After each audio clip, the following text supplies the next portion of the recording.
Hello. Yeah, I was moving on autopilot Monday, and usually if we stop in the middle of a quest, I leave the area so that I don't accidentally, stick around and restart it if I play the next day and I'm not streaming? And I was thinking, oh, I'll probably do my commissions tomorrow, so I won't, you know. Hello, John. Welcome on in. I was like, I'm probably gonna do my commissions on Tuesday. Nope, they don't. They give a little notification though when you're teleporting out is the thing, and I saw that little notification, but my brain was so moving on autopilot that it took me a few minutes to process that it had said, "Hey, you can leave the area, but if you do, it might fuck shit up." and I was, it wasn't until I was standing in the city that I was like, I should have stayed put. I didn't do my commissions yesterday. I I didn't need to leave. New gnome. That guy's been there for a while, but my camera might not have focused on him very well. But he's been there for a while. Um, but yeah, so that was ill advised, and you know, yeah. Anyways, so yeah, it's been I have no idea how this is gonna go, but I do know I'm going to sit with my legs propped up on my other desk chair again for comfort. I am also so sleepy. I'm not even gonna do my dailies right now. I'm literally gonna jump right into figuring out the situation with the quest because I do not have the energy to fight. So, let's get everything situated. First things first.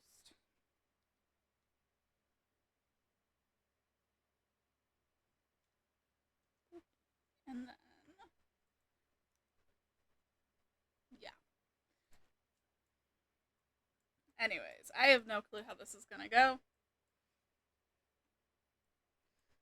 It still has the same, it still says the same quest part. Uh, I don't know. Like, it still says the wait until 8 a.m. the next day.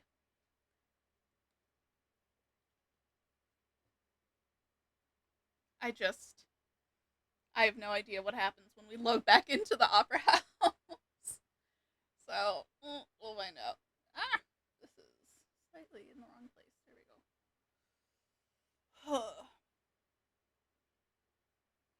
But yeah,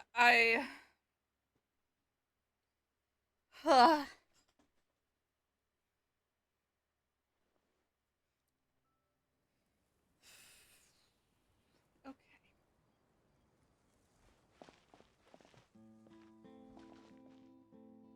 No, it's towards the fountain. I mean, worst case scenario, we have to watch the magic show again. And I don't think that's too bad.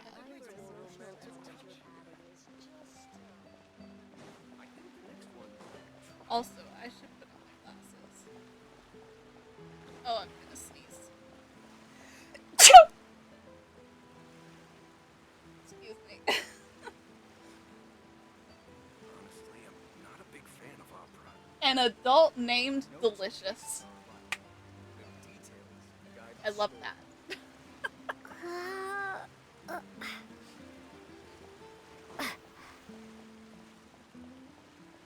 Alright. Let me in. Please do not mind the fact that I left.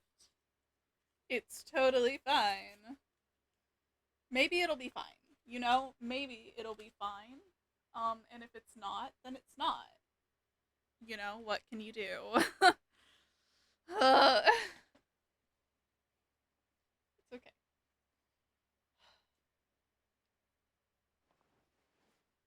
Okay. Nothing has started over. See, there's that same guard.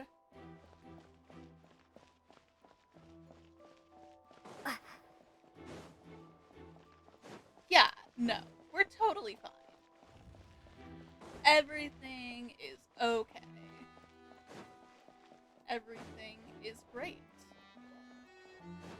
Yeah, see? Yeah, yeah.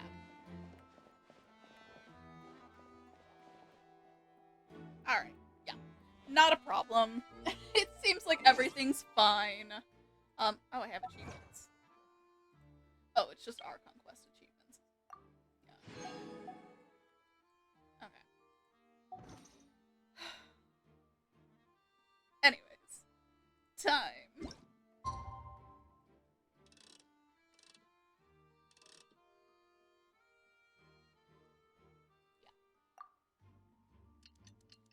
It, honestly, yeah. Like, why can't we put them in our teapot? How come? They're just little guys. Anyways.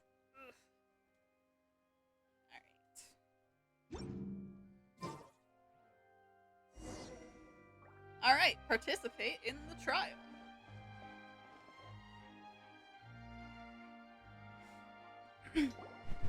Let's do this.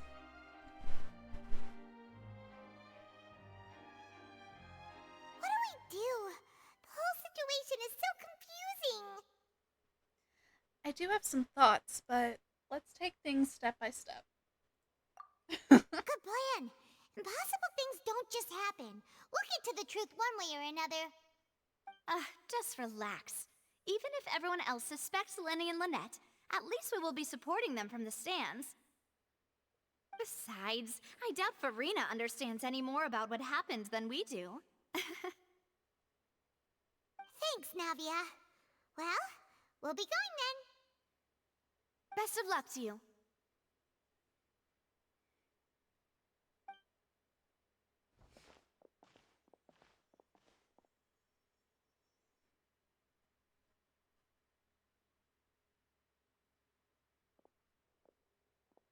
Ah, finally, you're back.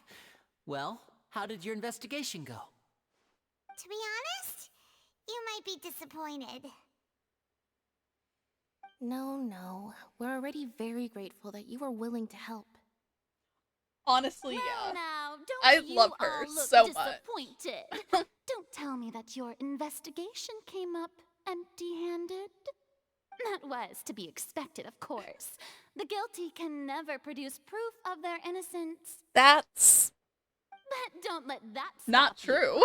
I shall be terribly disappointed should you, my most anticipated foe, concede so easily. Just you wait. Since both parties are present, I declare that the trial regarding the magic show incident is now in session. Firstly, in order for the audience to understand the causes and results of the incident, could we please have Mr. Linney explain the trick? Yes, of course. I will explain while Lynette demonstrates on stage. All the necessary items have been prepared.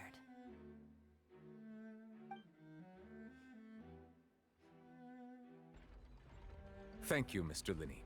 In that case, I take your statement to be that Honestly, you ran yeah. to and remained hidden within the magic box in the audience stands once the trick began, and thus could not have committed the crime. Is this correct? Yes, that's correct, Your Honor.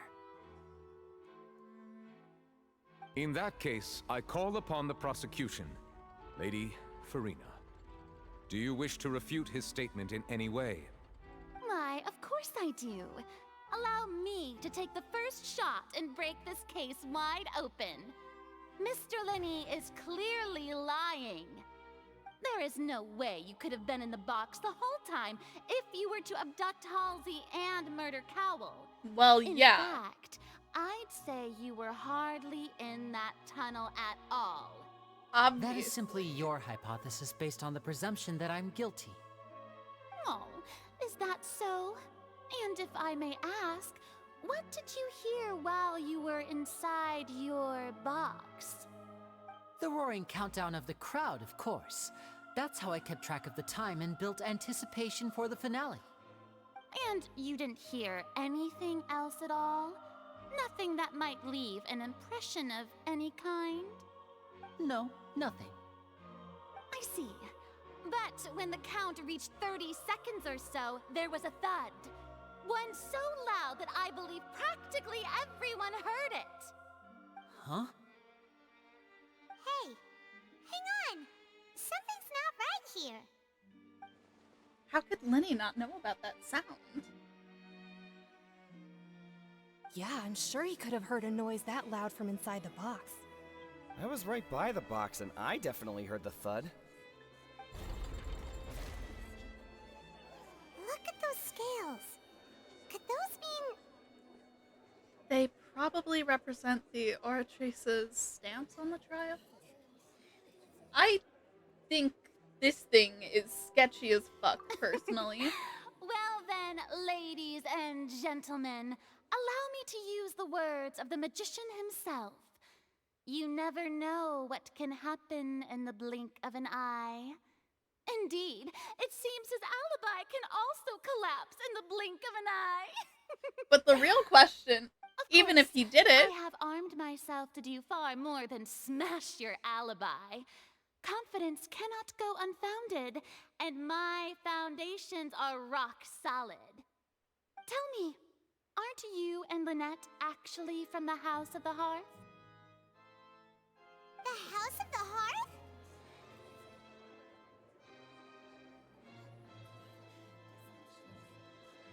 as in the Fatui? No wonder they did something like this. So the serial disappearances were the Fatui's doing. Now it all makes sense. I've got a feeling that what happened on stage probably wasn't just an accident. That's irrelevant. Our identities have nothing to do with what happened. Indeed. Then perhaps you could tell us everything that happened during that 1 minute. Your first priority is to prove yourself innocent after all.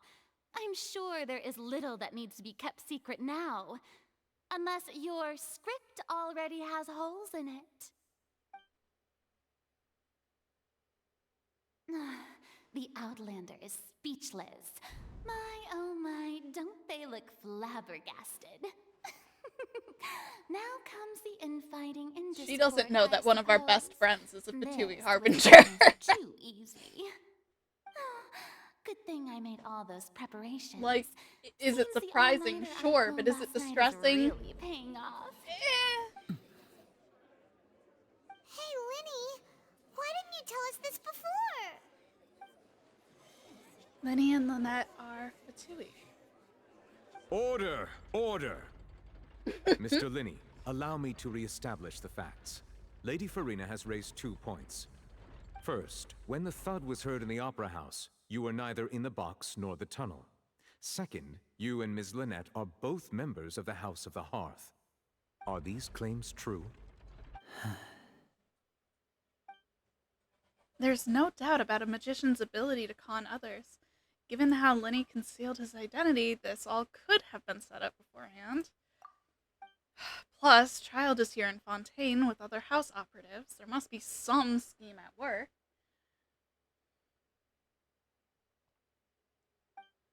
I've been a victim of such schemes before, but now... Please answer my question, Mr. Linney. I'm sorry.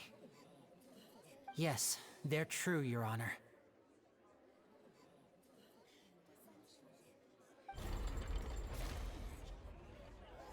I knew it! Well, that's it. We might as well move on to the sentencing already. What should we do now? All that proves is... Okay, yeah. Permission to speak, Your Honor? Granted.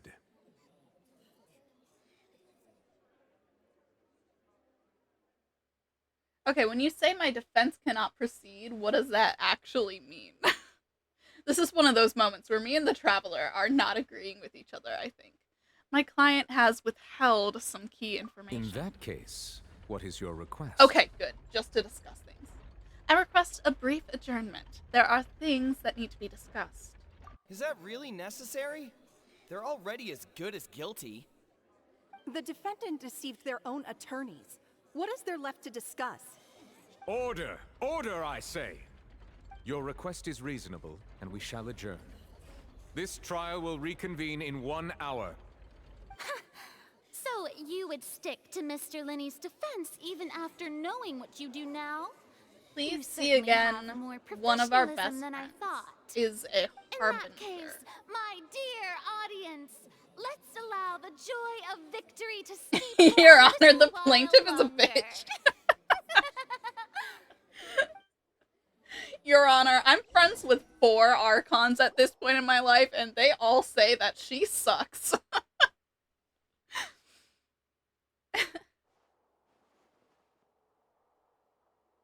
Well, this is awkward. I didn't think the Hydro Archon would dig all that up. I'm sorry, Traveler and Paimon. Yeah, sorry. Ugh. Paimon doesn't know where to start. We trusted you two. We based our entire reasoning on the assumption that you weren't bad guys. Not to set the wrong tone or anything, but Paimon's really mad! I'm very sorry. I know you're angry, and reasonably so, but please, let me explain. I know you've clashed with the Fatui several times before. I wouldn't be surprised if just hearing the word is enough to make you upset. But our organization is very, very large, and the Harbingers have very different personalities and goals. Right now, we want to save people. As many as we can. That's right. I'm sure we're on the same page when it comes to this nation and the disaster that its people might face. I knew if it weren't for our respective identities, we could become good friends. That's why I didn't wish to flat out lie to you, but chose to hide some details instead. The truth is very important, but being completely transparent about everything would see us spending more effort than we need to. Okay. Problem, not so much that you're in the Fatui. Problem, you lied. You see, these two things are different.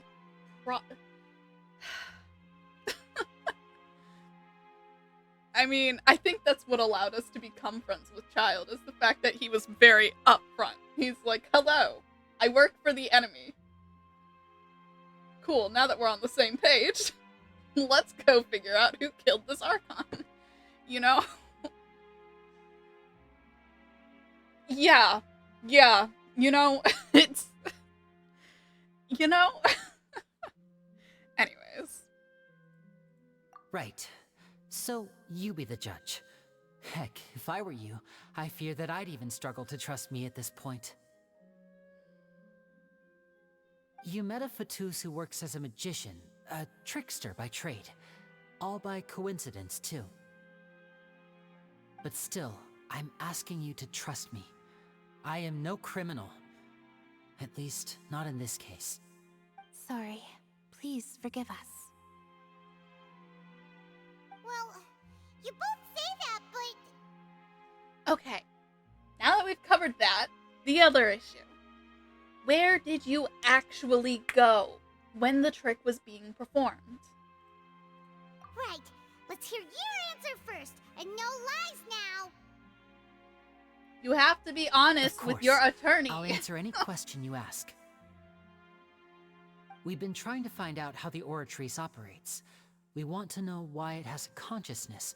Why can it deliver sentences accurately? During our investigations, we learned that the machine's core is beneath it. From that moment on, Lynette and I have been designing this box swap trick with the objective of getting close to the core. Makes sense. Is that why you needed a whole minute? That's right. In truth, the audience would take about 75 seconds to count down from 60, while I would only need 15 to get to the opposite box. So, after jumping into the tunnel, I accessed the Opera House basement via the vent, and went to investigate the room in which the We're core getting is stored. somewhere. This That is air vent something was that created during the Fatui would construction of the care tunnel about. specifically to execute this step. Exactly. Your Honor, my client couldn't have committed the crime. He was committing a completely different, reasonable crime, which also, I would really like to ask the jury if any of them know what the fuck is up with this machine that allegedly is conscious and can weigh justice? Am I not the only one a little concerned about that? This is not related to the case, Your Honor. I just really need to know. Are we not all a little freaked out by this?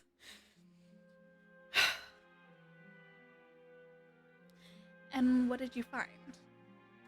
Well, nothing.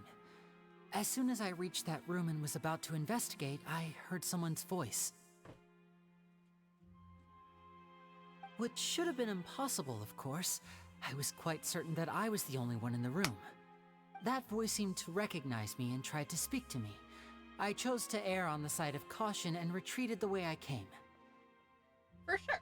On the way back, I saw the broken vase and the clothes on the ground. Oh my But the gosh. countdown was almost finished, That's- so there wasn't time Yep. to give it any thought. Love that. Because we know how the public opinion can After never be that, wrong. The homicide occurred just as you saw. That explains why you didn't hear the thud.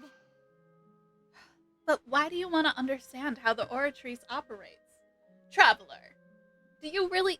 Lumine, do you really need to ask that? Do we not know that... Come on. This is the exact kind of thing the Fatui investigate. This is so average. This is such normal Fatui operation.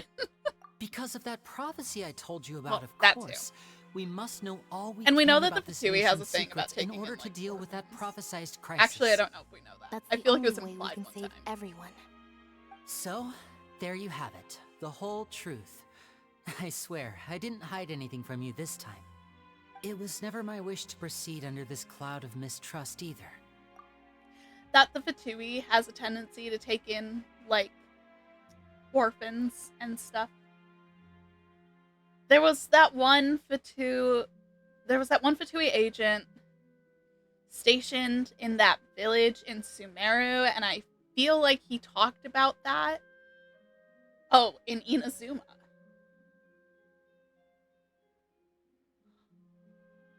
Was that explicit? I don't remember, which is why I said it was at least implied. If it was explicit, cool. Then we're on the same page.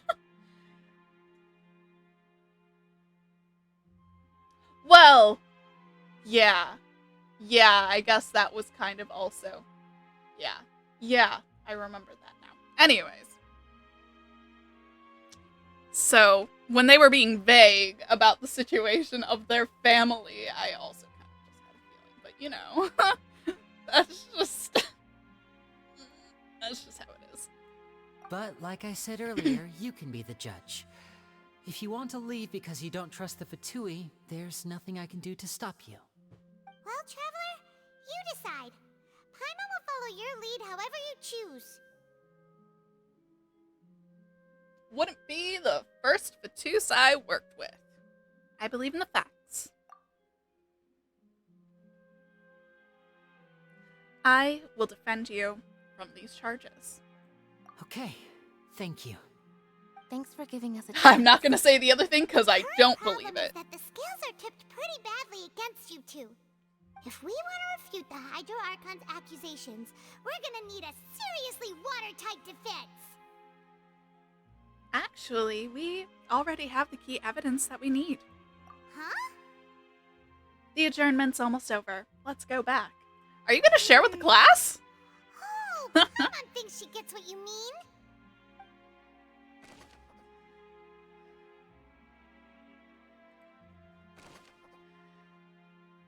The mysterious voice.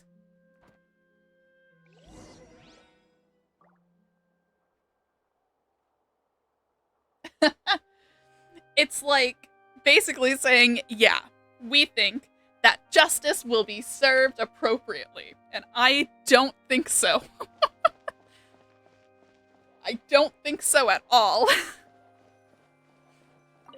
Alright, let's go.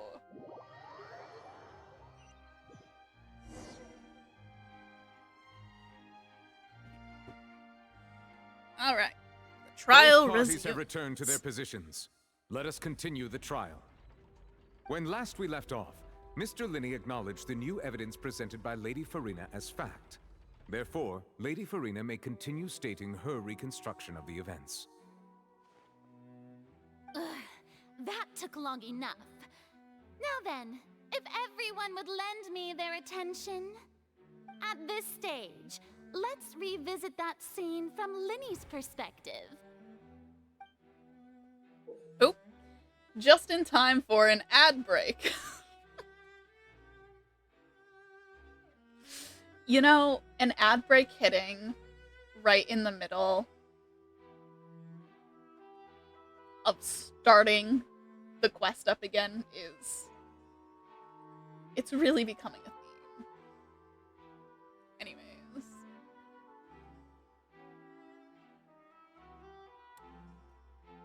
Just gonna keep drinking my tea.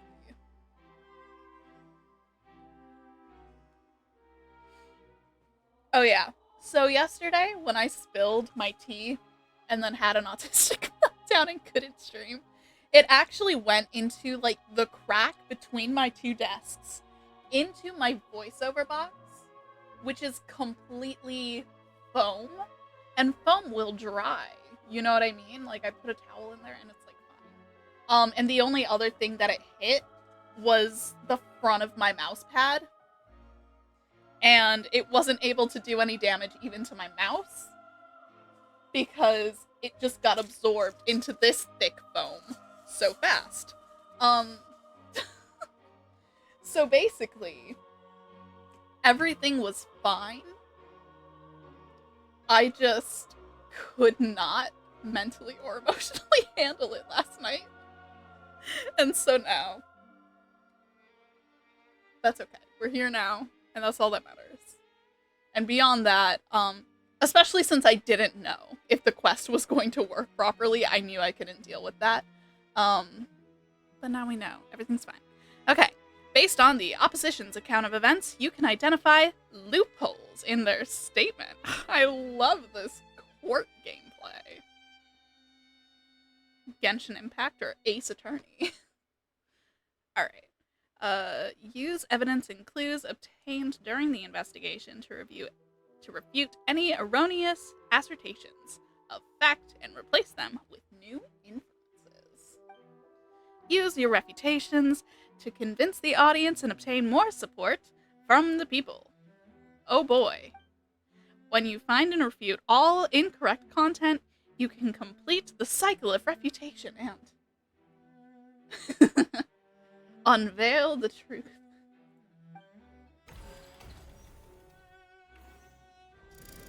As the countdown began, he entered the tunnel. Yes. When the flatbed trolley passed, he opened the box and got into an altercation with Halsey, which caused the loud thud. He did not realize that this sound could be heard by everyone in the opera house, which is why he claimed earlier that he could not hear the sound. Finally, he used the vase to knock her out, before making her change clothes to prevent others from recognizing her. At this time, Cowell arrived in the tunnel, having heard that strange noise, and caught Linney red-handed. So Linney proceeded to knock him out too before stuffing him into that box. Afterward, Linney passed the unconscious Halsey to his accomplice through the magic box in the audience stands, before operating the devices such that Cowell's death would be ruled an accident. And there you have it.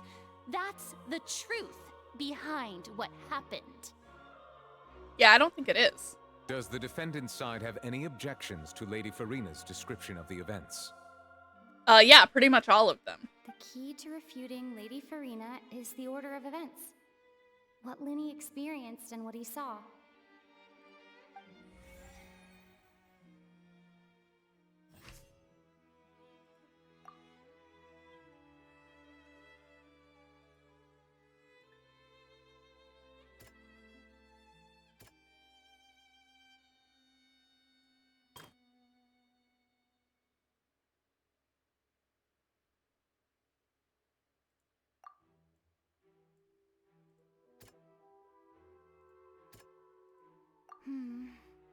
Seems this.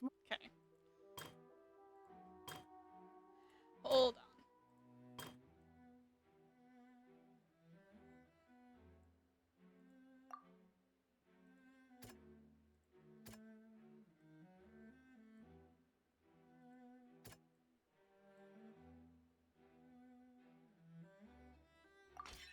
Linny did not take part in the underground altercation. He only witnessed traces of the aftermath.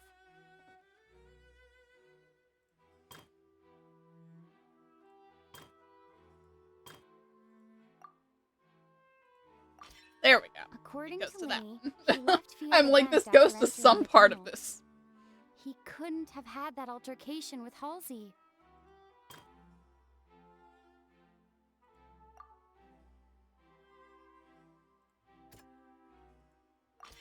Linny went to the room that contains the Oratrice's core. This is the actual truth. Attention! Ace Detective Paimon has something to say! When the countdown started, Linny did indeed go into the tunnel. But he immediately used a vent to access the Opera House basement, which is where the underground core of the Oratrice is stored. Once he reached that area, he heard a voice in what should have been an empty room. Since he felt something was amiss, he returned Yep. immediately. Excuse me, members of the court. My client was committing a different crime at the time. The crime scene had already developed by the time he reached the tunnel again, and in order to complete the magic trick, he did not remain there for any length of time. Finally, he reached the surface, and that was when the accident happened from his point of view. Therefore, he's innocent. Of this crime.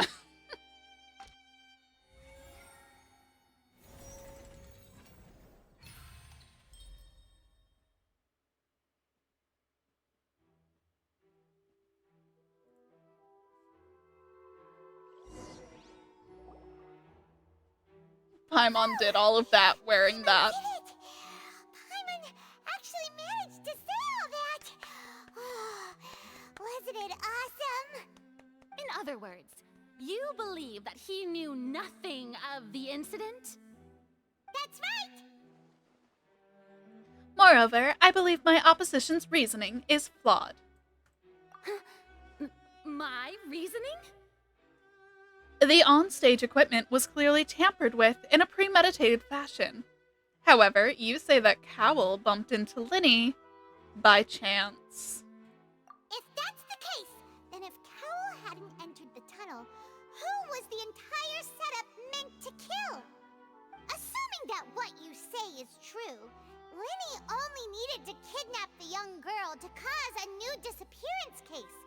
What would the point of killing someone on stage be? Oh, they have a point. That's right, you tell them! And that's why they're partners of mine. They've managed to turn things around. Well, of course. Well, your denial is very strident. I'll give you that. But what proof do you have to back your claims? Do you happen to remember how you refuted Linny's alibi initially? Of course I do. If he had been in the magic box the whole time, how could he have not heard that sound? Why do you ask? You're saying that he wasn't?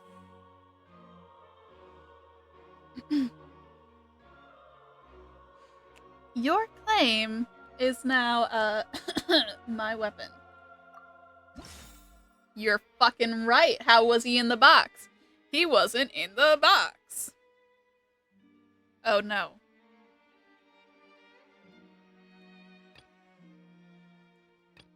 Fascinating.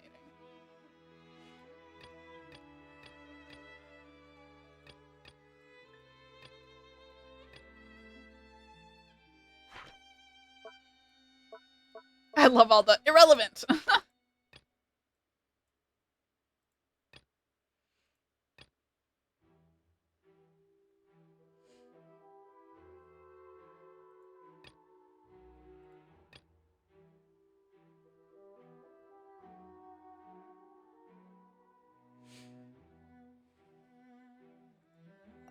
Are you sure we don't need to give this more thought?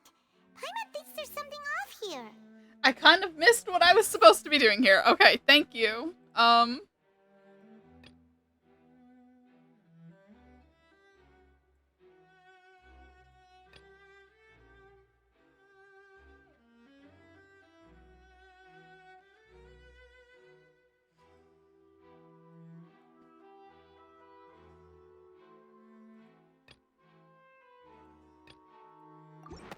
That's right! Lenny wasn't in the box Okay, or so in it the wasn't. tunnel. That's why he Honestly, yeah. strange during the performance. This means that when the crime happened, Lenny had already entered the basement via the vent. The same clue you used to disprove his alibi has now become the best proof! How do you like that? Well played. To think you'd use such logic. Well then, if it wasn't Lenny who committed the crimes, then who wasn't? Girl, do I look like I know? The murderer was... Select the gear icons in the interface to check the corresponding case questions. Select answers and fill all the empty gears to verify the correctness of your deduction. Once you have answered all the questions correctly, you can complete this logic claim. Okay. The guard's investigation report indicates the fireworks released near the end of the show ignited and burned through the rope suspending the water tank above the stage. This caused the water tank to fall and kill Cowell in the box below. If Lenny is no longer under suspicion, then only the other members of the troupe would have been able to tamper with the props.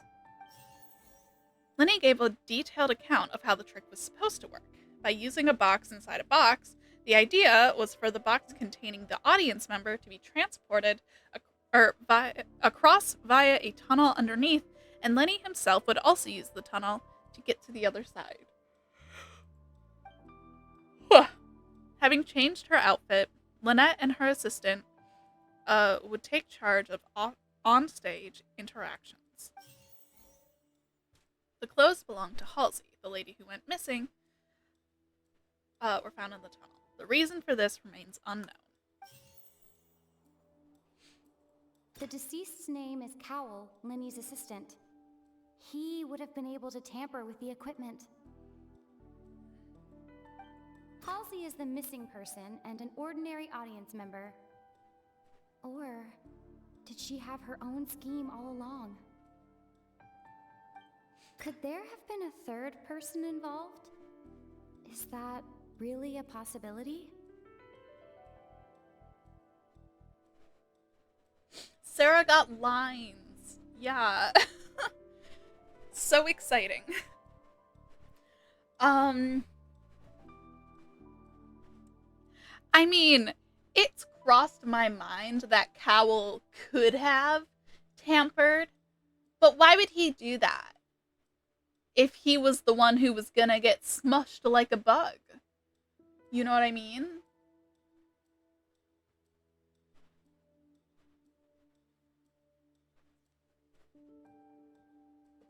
You know what I mean?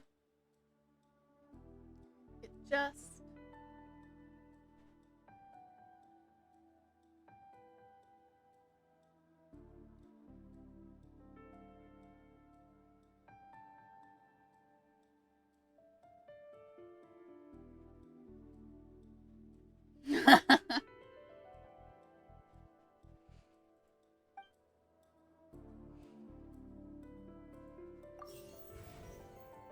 The way that it's just like, no. The All right. deceased's name is Cow.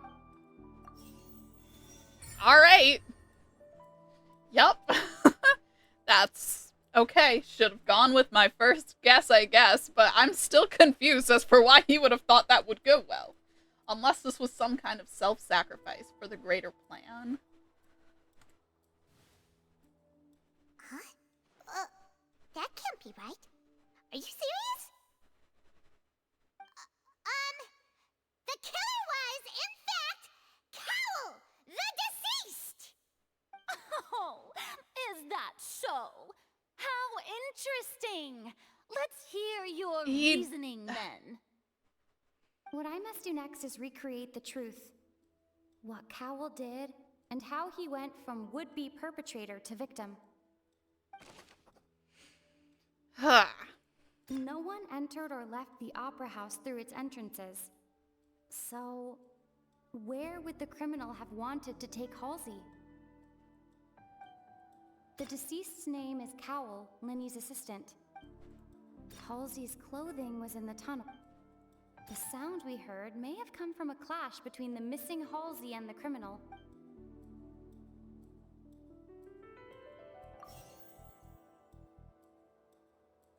The deceased's name is Cowl.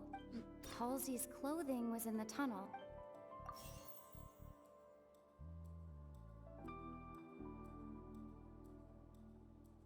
It would have been tough for both people to fit into that vent. They would likely have bumped into Linny as well. No one entered or left the opera house through its entrances.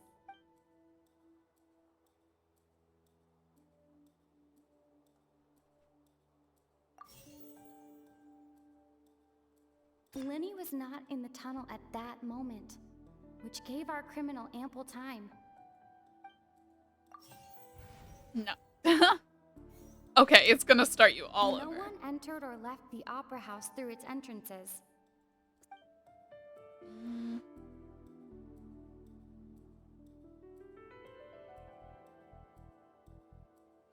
Oh. I can read.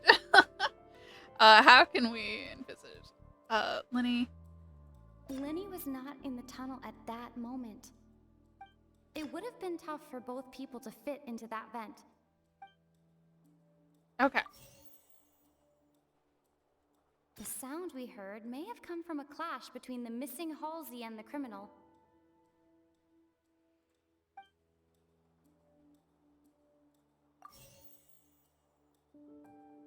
The deceased's name is Cowl, Linny's assistant.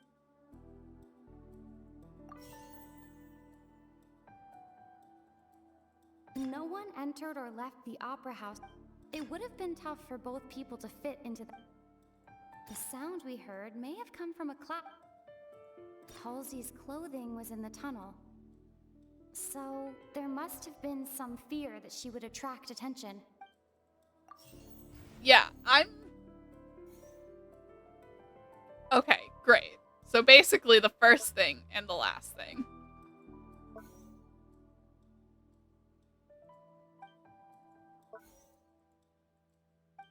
Okay, I see how I can click on these now. I'm figuring out how it works. It's all good. No one entered or left the opera house through its entrances. It would have been tough for both people to fit into that vent. No one entered or left the opera house through its entrances. So... Yeah, definitely. At this point... No one entered or left... Halsey's clothing was in the tunnel. Linny was not in the tunnel at that moment. Okay, so just the last thing, which is fine, because... It would have been tough for both people to...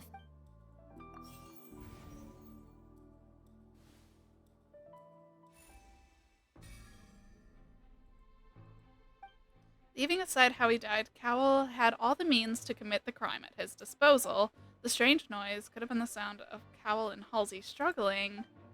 Lenny was not in the tunnel for 1 minute. That would have given Cowell time. But according to the guard's testimony, no one entered or left the opera house. So even if he'd taken her... Also, how was it going to keep saying incorrect and give me one option? Anyways. Exiting from the box would have been in full view of the audience, pretty much guaranteeing that they would be discovered. What's wrong, Traveler? Are you still having trouble figuring things out? Bro, where the fuck did she go? I see how it is. So this was all just a bluff. And here I thought you had something to show for it. But it seems you're still far from the truth. Look, since we're at a dead end, why not consider a different track? Sounds Just good. like the trick as it transpired, the end result must have been utterly different from the magician's initial design. If only we knew how Halsey disappeared. Well, that would be nice, but the tunnel only has 3 exits, and none of them seem very likely. And it's not like this is a magic trick where you can just make a real live person disappear. You know, like you did from that water tank, Lynette. Magic. Escaping from the water tank. Could it have been the water? I mean... Excuse my interruption, dear opponents. But do you not see I that mean, the I've been crowd is suspecting growing the water impatient? this whole time. There is no greater sin in this But is there any opera way to house be like, than an awkward delay Your in Honor, I performance? blame H2O? If the defense is unable to make further effective arguments, we will move on to the next stage of the trial. Hold on a second. Lenny was not in the tunnel at that moment, which gave our criminal ample time. Right. The sound we heard may have come from a clash between the missing Halsey and the criminal. The deceased's name is Cowell, Lenny's assistant. He would have been able to tamper with the equipment.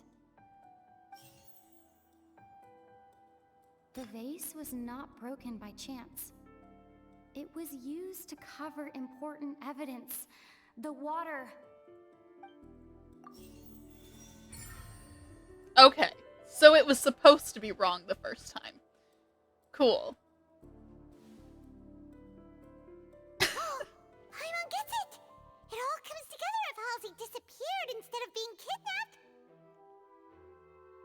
Lynette escaped from the water tank, vanishing gradually and leaving only clothes behind. If there's a similar method where a person could be transformed into water... Oh, just a moment, please. I do hope you know how preposterous you sound at the moment. How could a person ever be transformed into water? This is reality we're talking about here, not some magic trick. Well, how the hell else do you explain the case of the missing girls, Farina? I'm just wondering. I'll wait. Go ahead. Explain it to me. How, in your rule as Archon, have multiple young women gone missing without a trace and with absolutely... like...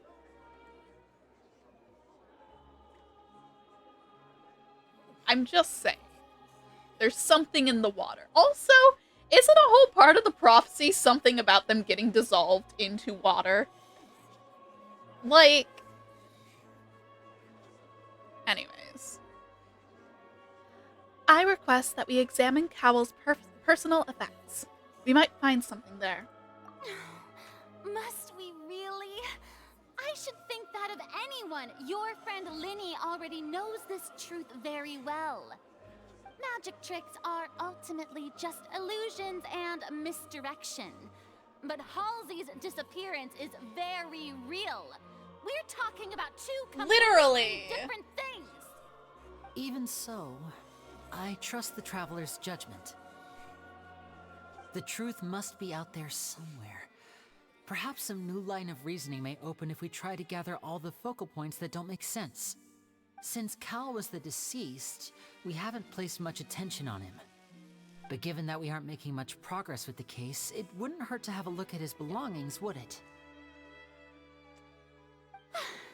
People really do come up with all sorts of harebrained schemes when at the end of their rope. I know I sound nuts. Your suggestion that we broaden the scope of our investigation is nothing but a tactic for stalling the trial. Nevertheless, I believe that this is a reasonable request on the part of an attorney. Since the trial does indeed appear to be at an impasse, I believe that additional evidence may help us make more progress. Guards, please step into the lounge and examine the personal effects of the deceased, Cowell. We are still examining the items, but we have already made critical progress that we feel must be shared with everyone post-haste. Cool. We discovered several test tubes of fluid within Cowell's baggage, each labeled separately. The notebook in his backpack claims that these fluids are water from the primordial sea. The primordial sea? The note's contents also indicate that Cowell belonged to an organization that sells illegal drugs and that he had an accomplice. The notebook has many entries concerning safe usage of these fluids, in which the keyword dissolve appears many times. One of these tubes was labeled Opera Epiclese, along with yesterday's date. It is empty. The notes also state that these dissolution properties work exclusively on people from Fontaine. It's likely that Halsey was chosen as some sort of test subject. As such, we believe that the defense's hypothesis is, after the whole fact, Fatui thing, I don't really by think that sufficient that's evidence. that. You've got to be kidding! People dissolving into water? Isn't it a Something part so ridiculous actually of true. the prophecy? Wait a moment. This reminds me of a certain prophecy, but it's just a coincidence, isn't it? It's so hard Can to be become right water. so soon. Does that mean that the water tanks I have to really wait for used as everyone a else to means catch up. hide water stains? And if Cowell was targeting that girl... Wait just a minute. Could that mean... You two, with me, quick! Demoiselle, wait! What about your partners? Let's go. Just trust me. I'm with her. Go. Order! Order! It is undeniable that further examination of the deceased's personal effects has yielded some surprising results, but we cannot yet verify the veracity of these clues. Still, let us assume that these clues are indeed authentic, albeit with the understanding that Ms. Halsey has yet to be found. Guards, please continue examining the items along these lines. Mr. Linney, it appears your hypothesis is supported by the evidence, so please continue speaking. Of course. Thank you, Your Honor. If we uphold this hypothesis, I believe that many of this case's seemingly unrelated clues can be connected together. Right! Like the metal hook! That one didn't make sense at all. Let's think about this. Cowell's methods must have something to do with that water from the primordial sea.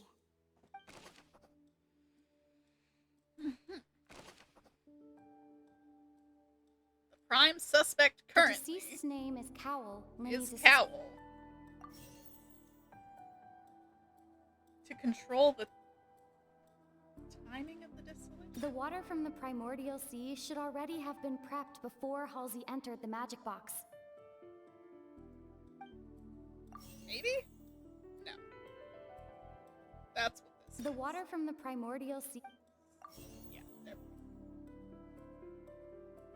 Now it seems like the hook rope was not meant for another magic trick, but was instead some form of triggering mechanism. To hide. The rope that strung the water tank up was lit by the fireworks and cut. As such, the focus here is on the water and not the tank.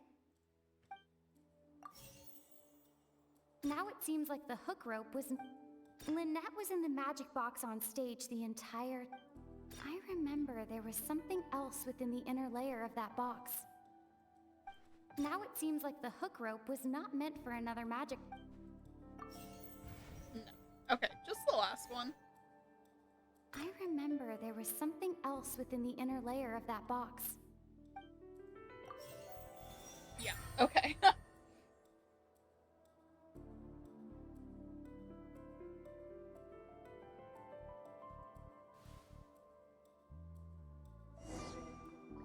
Gotta love the it's one or the other. It's Ace Detective Paimon's time to shine again! In the original plan, Cowl would tamper with the water tank rope, and the How come number you get to selector take credit securing for his all of my target. work? When the magic box containing Halsey was lowered, the metal hook would retract gradually and pierce the balloon at the top of the box. When the balloon attached to the box popped, the water from the primordial seed inside it would pour down and dissolve Halsey.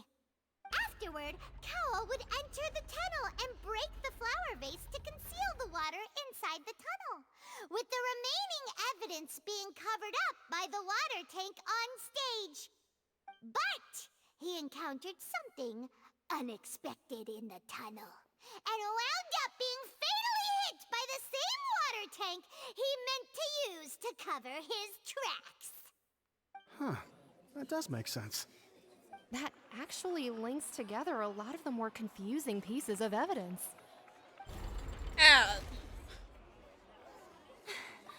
Oh dear, what do I do? Because Even Paimon I can think they actually sound speak. convincing I mean... now. Have I falsely accused an innocent person? What a humiliation. Yeah, humiliation is definitely what we should be focused on. For sure. Ugh. My lower back / tailbone has hurt so much today. And I don't know if it's because in order to keep my knees from uncapping, I've been kind of sitting in a reclined position, and I think that's been putting pressure on my tailbone. So it's like either have a sore tailbone or deal with my kneecaps facing the wrong directions. 9 of these seem like the ideal situation. Also, you're so right. That's exactly how that went down. Anyways, I don't know. Maybe I'm gonna try.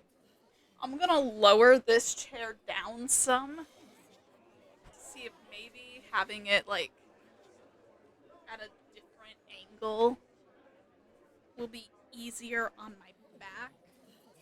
Dude, it is so hard to navigate having a body. Okay. Yeah, this might be better. Okay.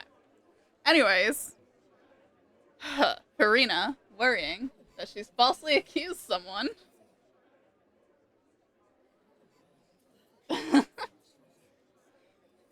So true. Now, it seems like the only point of contention remaining is the exact circumstances that led to Cal's death. His notes mentioned he had an accomplice who could be related to the situation. On that note, the guards have just contacted me indicating that they uncovered new evidence. I shall now invite him on stage to share it with us. Thank you, Your Honor. We were just inspecting the luggage of the other people involved in this case. And we found an identical sample of the water from the primordial sea among Linny's personal effects. What? That can't be. Oh, I see. See, and doesn't that How strike you as wonderfully comedic suspicious? to have your own counterattack only to come back and wound you. Does this not clear all doubt? My dear citizens, Why would they have brought it up if it was going to re-point to them? reasoning and bring this performance to a swift close. It's not a performance, Farina. It's people's lives. Linny did not need to take part in the dissolution of the young woman at all. Indeed, he did leave the scene via the vent. Having made modifications to the props beforehand, his accomplice Cowl then caused Halsey to vanish using the water from the primordial sea. But upon his return, in cruel avarice, Linny desired sole Honestly, credit and yeah. prepared to do away with his partner in crime. Ultimately, he knocked Cowl out, and the tool meant to cover the crime up also became a murder weapon.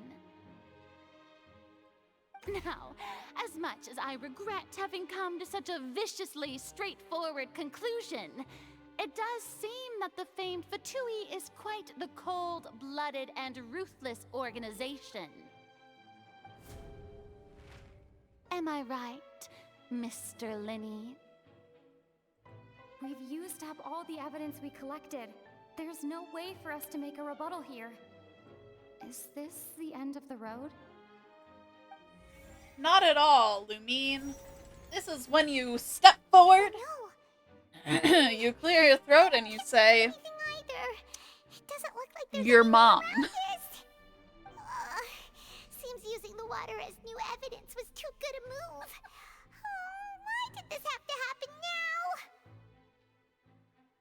now? Literally, why would we have brought it up? I think we've all seen enough now, and we have ample witnesses to my flawless reasoning.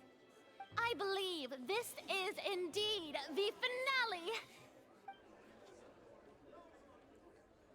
Now then, my good, noble Chief Justice, should we not, in your view, move... Excuse me, everyone, but I must interject. Miss, I must ask you not to shout, and to respect the ongoing legal proceedings.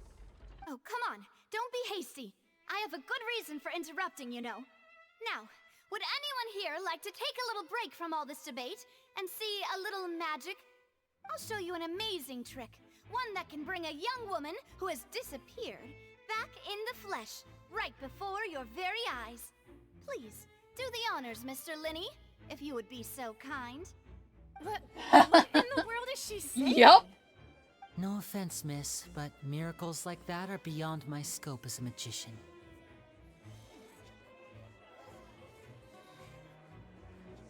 Come on now, don't be silly. Magic is all about misdirection, isn't it? It often conceals the truth while presenting a fascinating illusion. But once everyone believes the illusion, can't magic reveal the truth to them once again? And wouldn't such a trick be the most marvelous finale to today's performance? Come on, Linny and Lynette. Give it another go. Don't worry. Spina di Rasula has made the necessary arrangements on your behalf. But, as the magic makers and stars of the show, I think I should leave the final performance to you. Honestly, I understand. yeah.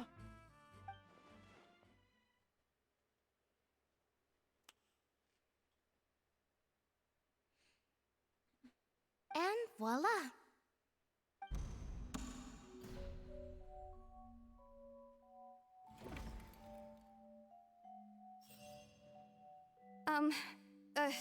Sorry for the interruption. Wait, isn't that Halsey? So the whole thing about people dissolving wasn't true after all? To be clear, I'm only here because this person told me that if I testified, the merit of doing so would lessen my sentence. I was hiding outside this room listening to the proceedings because I was afraid that I would be the one put on trial. I was just feeling happy that no one had noticed me, and then before I knew it, she caught me. That'll teach you to underestimate us three. Where should I begin? I'm sorry. I'm the one who killed Cowl. I admit it. What? Why? Firstly, my name isn't Halsey. It's Lillian, and I'm originally from Mondstadt. I heard that Linny's show was gonna be a real thriller, but I missed the chance to buy a ticket, so I stole one. That's how I make a living. I steal stuff here and there, and I'd never been caught before. But I was noticed at the harbor a few days ago, and I barely got away. Linny was the one who caught me in the act. Hey, no wonder you look familiar. So you were the thief!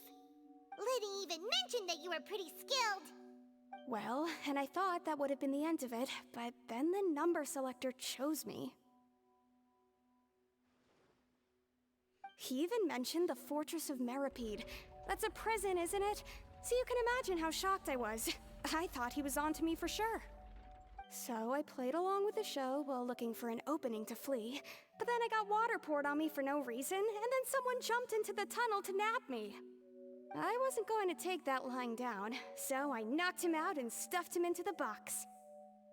There was nowhere to run from there, though, so I had to change my clothes and hide in a box containing performance costumes. I slipped out after the first guard arrived at the scene and continued hiding inside the opera house. Can a person even hide in there? If they're a practiced hand at concealment, probably. Like a, I don't know, professional thief? Honestly, yeah. Like, did I know that they were the same model? Sure. But so is literally every other character that is an NPC, you know? I didn't think it had any significance. If I thought it had significance, that would have been a different story. But when you have two people standing next to each other and they look exactly the same, but one has a mustache, you tend not to think that the appearance of NPCs matters too much. There is only girl man and boy man.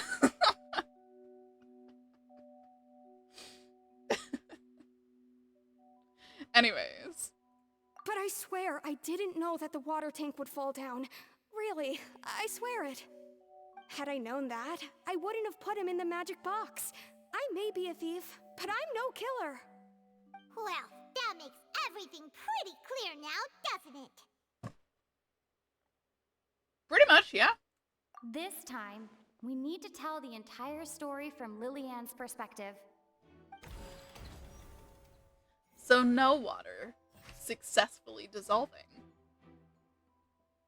But the question is, were they trying to prove that that was how? Anyways. I still think that the water is behind the disappearance of the young women, but you know.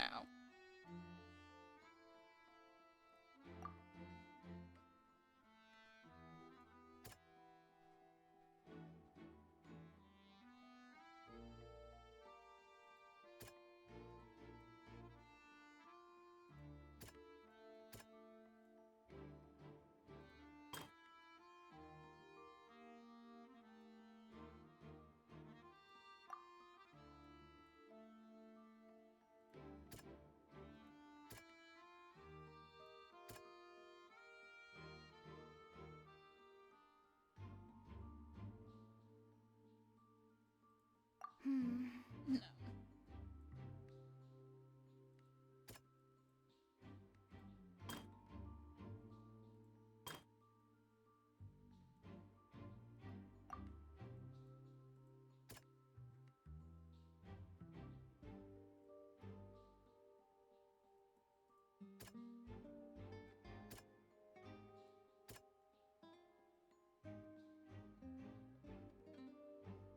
Honestly, yeah.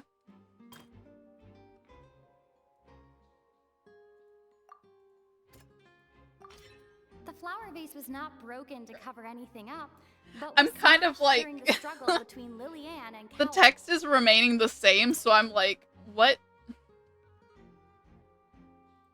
Anyways.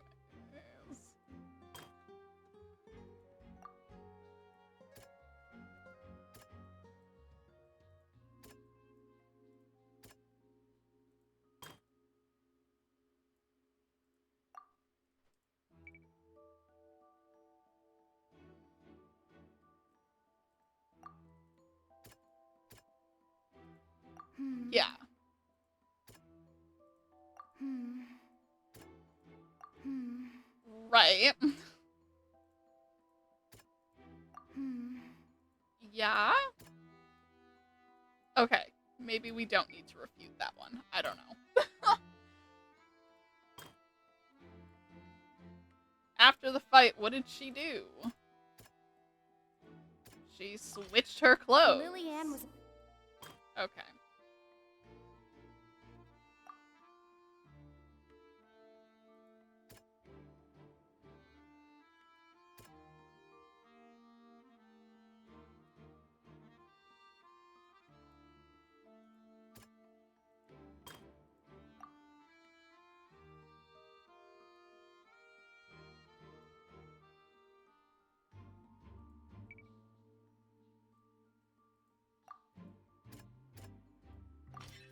The strange There sound. we go. I'm like, wait, what thing am I supposed to be refuting here? Time!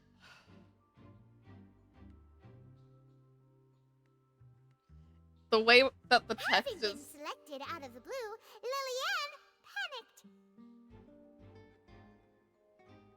The text remaining the same is kind of throwing me, because it's like, for reasons currently unknown about the clothes thing, it's like, no, we do know. She just told us. Okay. Her panic I guess I was intensified expecting it to be after like she the entered the tunnel conclusion and had answer water instead of poured just on like... her head. So she kicked the door open, producing the thud we all heard. Hearing the commotion, Cowell leapt into the tunnel, only to discover that Lillian had not dissolved. He did not know that Lillian was not from Fontaine, but was a thief who made her way in by stealing a ticket. Mistakenly believing that the water from the primordial sea needed time to take effect, he tried to force Lillian back into the box. The two broke the flower vase during the struggle, but Lillian came out on top, knocking Cowell out and putting him in the box. With no way of escaping, she changed her clothes and hid in the costume trunk until the performance ended.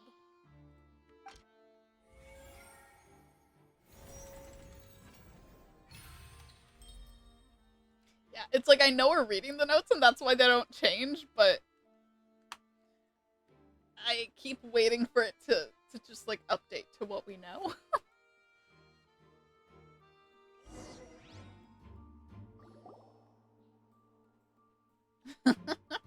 She knew that she would have to go through guard inspection if she tried to leave afterward. So, she has been trapped in the Opera House these last 2 days. She had already become desperately hungry by the time we were chatting over macarons. So, she swiped 2 of them right under our noses. I knew that the disappearance was related to the macaron. At this point, all the events that happened in the tunnel have now come to light. Ah, so that's the whole story. Bravo! Bravo! Now then, Lady Farina, do you wish to speak against the defense's statements? Please answer the question, Lady Farina. Also, if I may add, the trial has not yet ended. As such, I request that the prosecution not leave the room before the proceedings have concluded. What? Are you reading my mind now? No, I have no further arguments. I admit defeat. But really, could you at least have left me with some dignity? Wow, look at that. She's like a deflated balloon now. If there are no objections, then as the Chief Justice of Fontaine, I shall once again repeat the full sequence of events.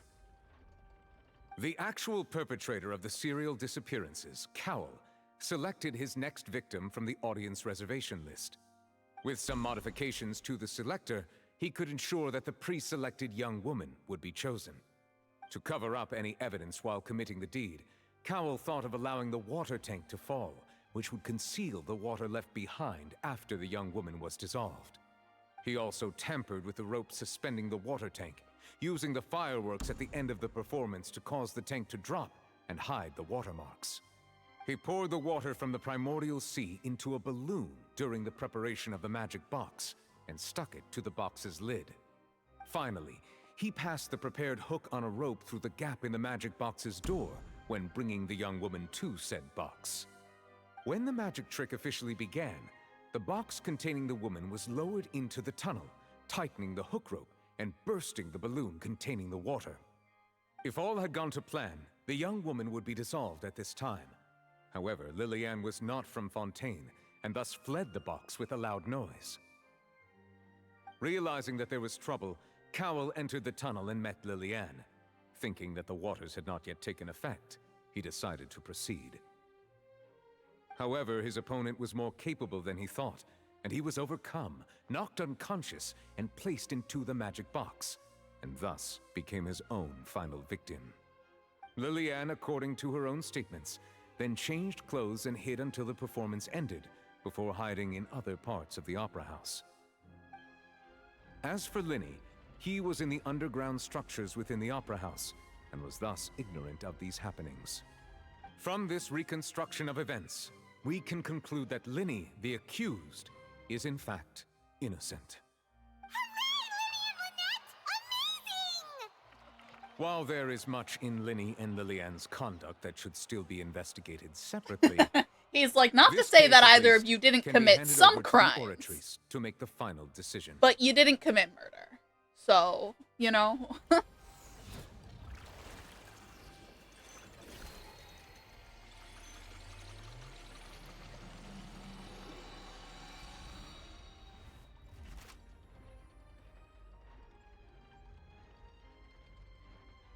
As such, Linny and Lynette are officially right. declared I not was still guilty. a little nervous.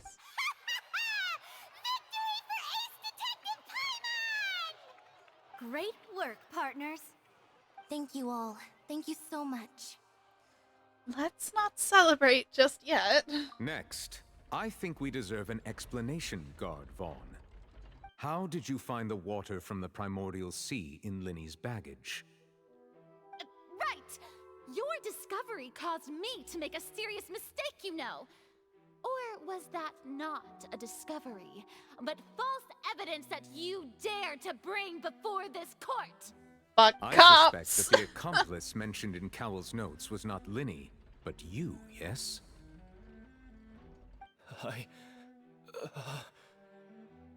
I'm sure you know what you must do All to lessen cops your are sentence. bastards. Speak quickly! Unless you want to earn yourself a one-way ticket to Coupon Town. I was just following orders. We were supposed to place blame for the serial disappearances onto Linny, and thus cause suspicion to fall on the Fatui.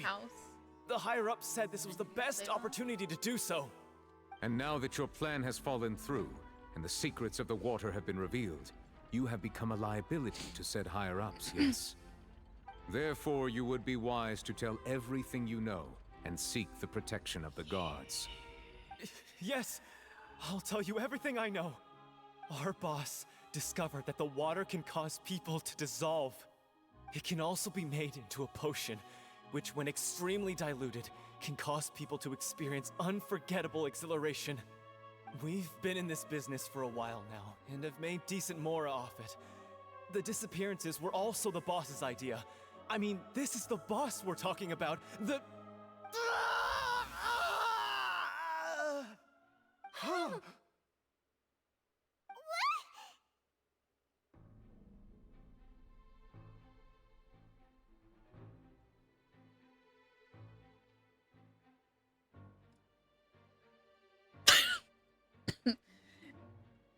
You know, seeing it coming did not make it any less alarming.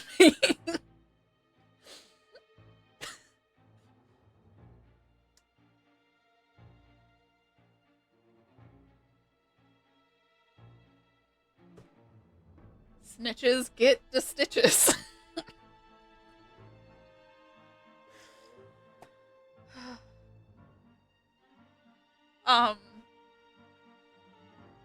Right, yeah. I mean, I never had any doubt that dissolution was a thing.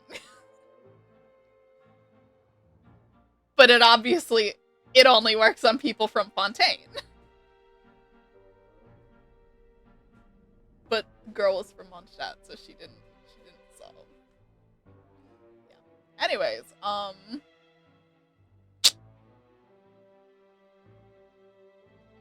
it's not ideal. You know, it's not the best place to do it. But you know, what is a life of crime if not a life of fucking around and finding out?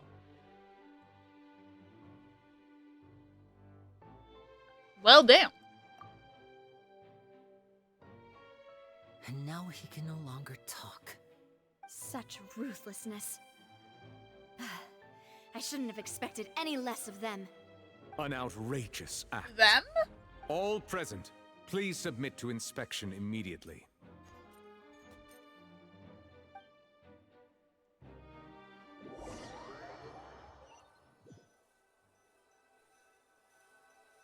Nothing is found. So, we're just going back now? I mean,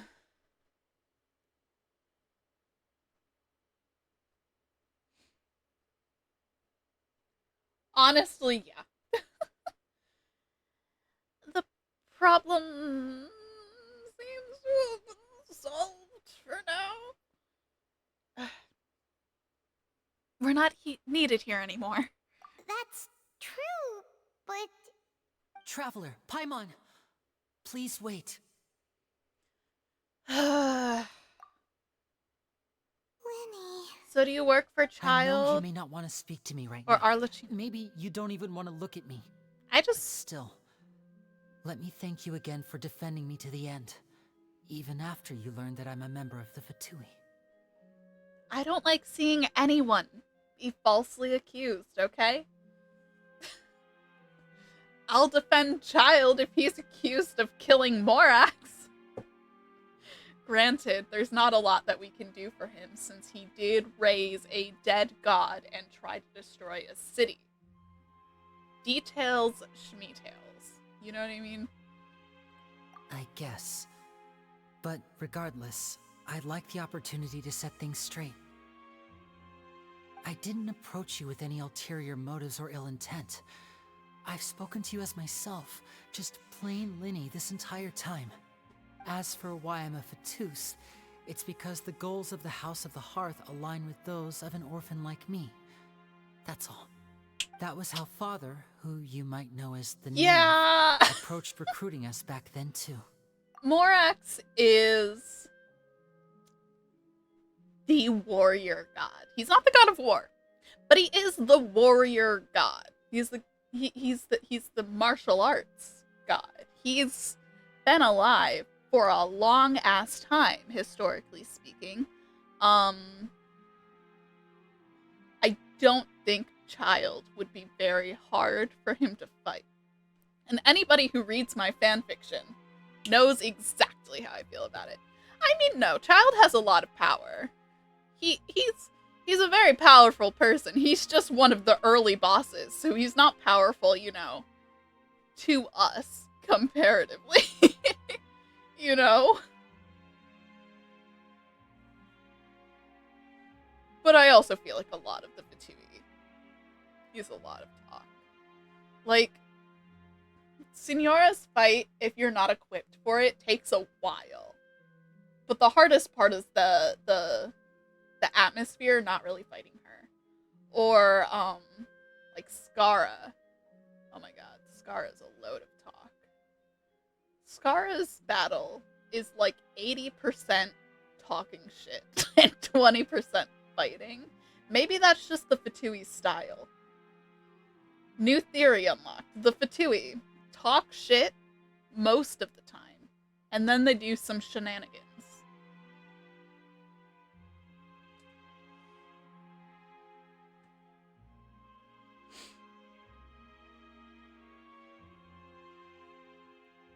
Knave. Fuck. I don't know their non-Italian names. You can't do this to me. Hold on.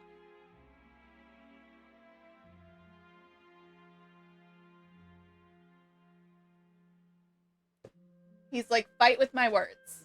Got it. You suck. Your mom's a bitch.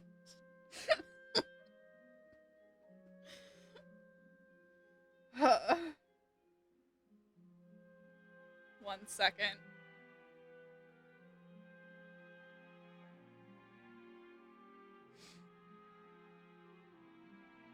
Okay.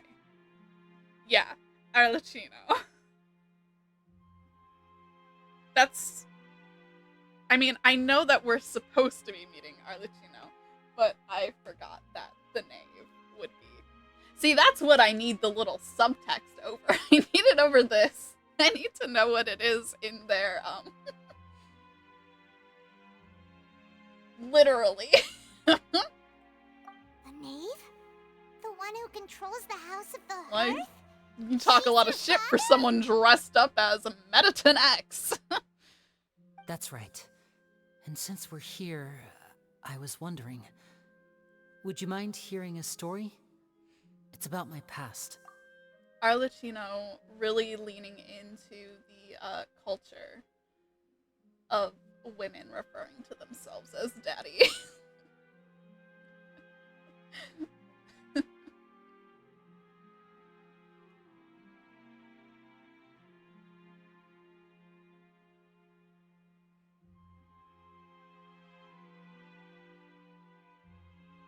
There's a song that keeps showing up on my TikTok. This is related. That has not been released yet, but it does keep getting stuck in my head. Just constantly, as far as the chorus goes. Arlecchino is a lesbian. Real.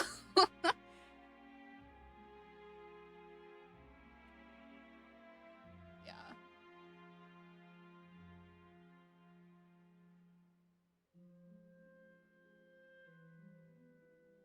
We love it for her. We really do.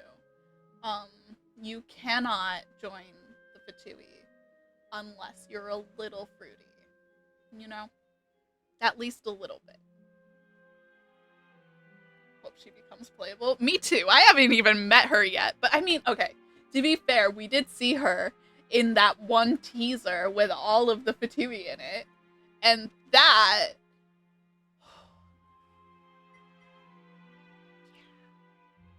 I so badly. So, you know. Anyway. Yeah. Anyways. Ad break is over. Linny's past. Back when our parents first died, Lynette and I were left wandering the streets. To survive, I took to surreptitiously observing an older street performer who did magic. It took me several days to figure out how he pulled off his amazing tricks. I took my sister through several streets until we found a crowded corner, and we began to perform magic tricks there. To my surprise, we proved to be pretty popular, and we could at least stop worrying about where our next meal would come from for a time.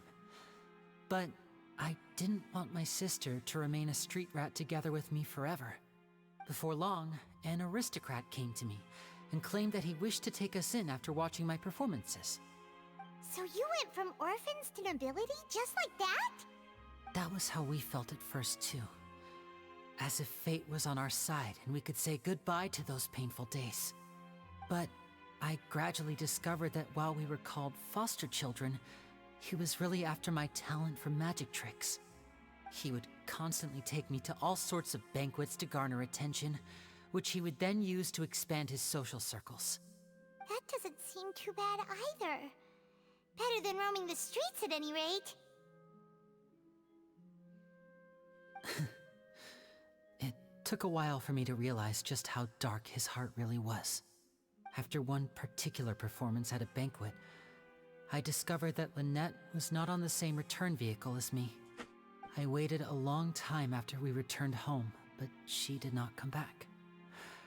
I went to that noble's bedroom and asked him about her whereabouts.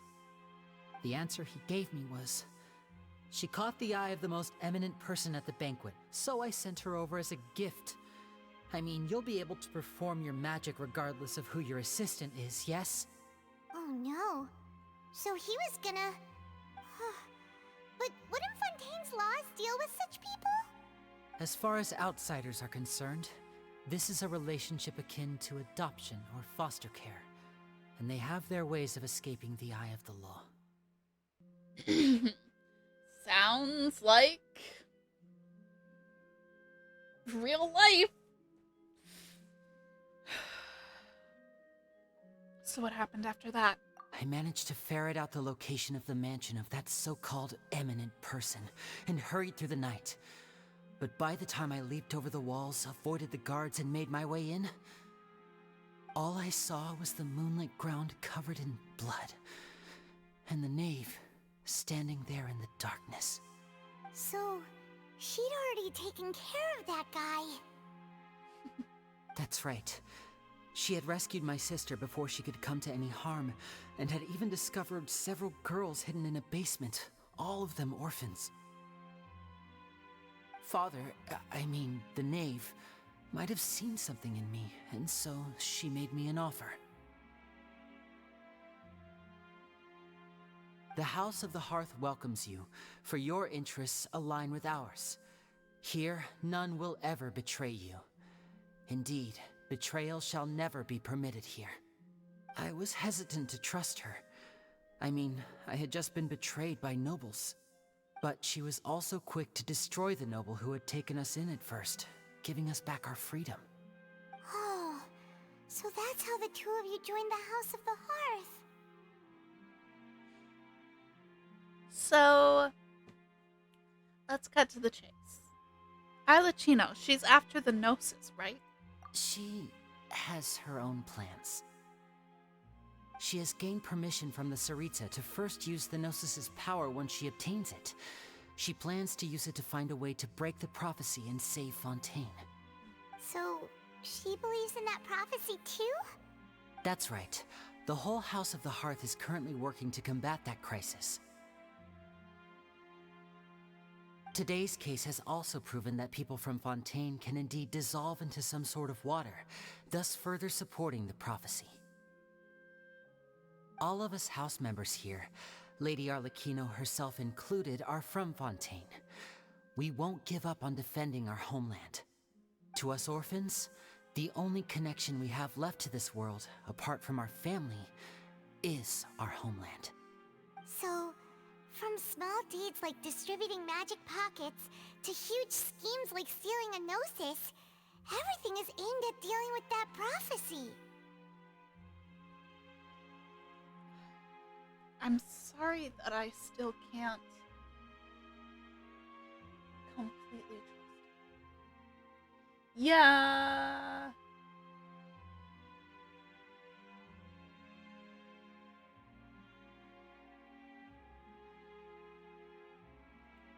It's all right. I understand. The only thing I can do is relate all this to you. I just hope you can understand that even as a member of the House, I have never stopped making my own decisions, and that I believe what I'm doing is right. If you should need anything at all in the future, feel free to find me. I will do my best to help you, as plain Linny. They say, I think they said Arlecchino.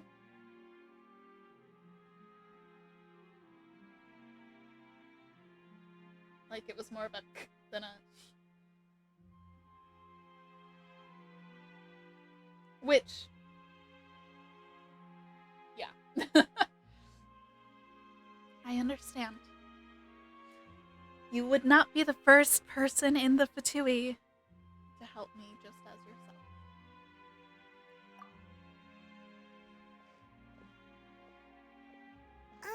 Speaking of which, don't we still have Child's Vision?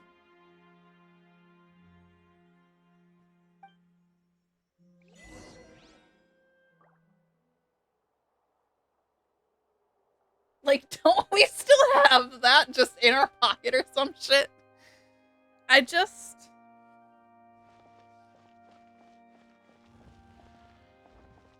Yeah.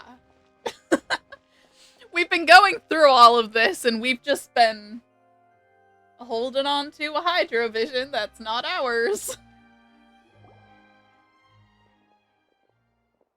That little bastard had better not be making too much use of his delusion. Alright, the trial ended? It's not like it works. I mean, yeah.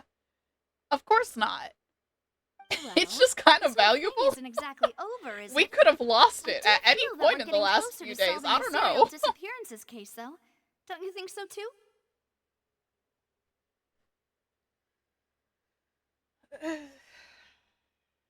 Well, I'm sorry, Navia. Huh? What's wrong, my dear partner?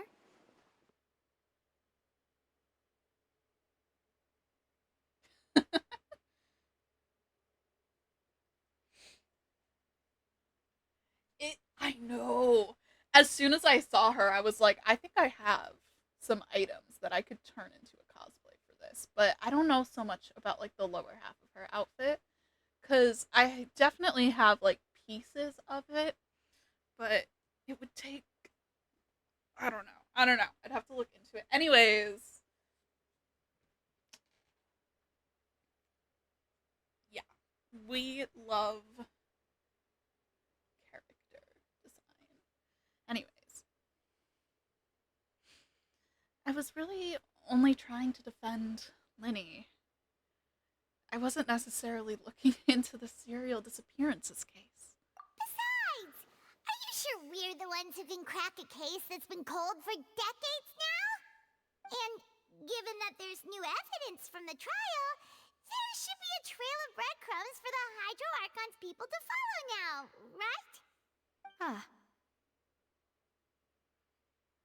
I see. Well, I won't lie. I'm a little shocked to hear that from you. But I suppose you are just travelers who have only arrived in Fontaine after all. Sorry. I might have been too presumptuous. Don't say that, Navia.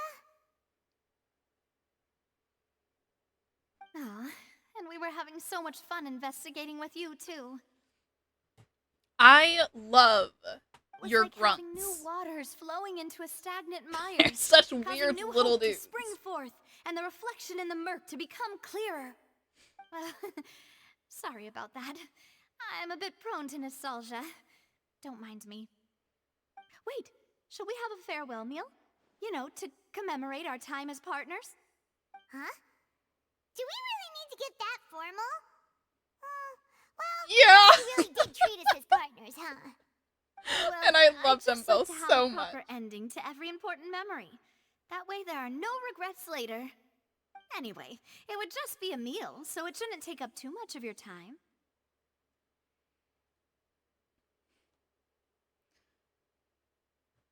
I was also thinking the Southern Belle vibe, so you're definitely not alone.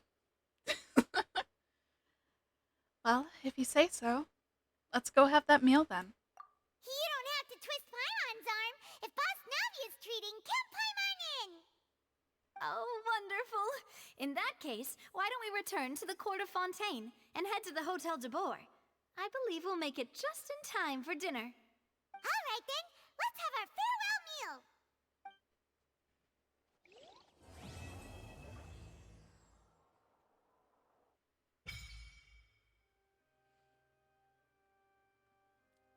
Okay.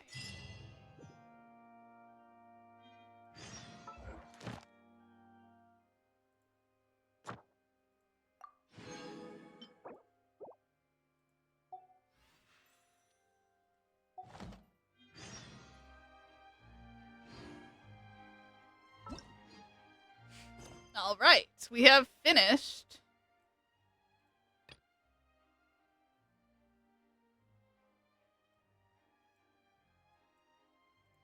Act 1. Yeah, it definitely seems to. Okay.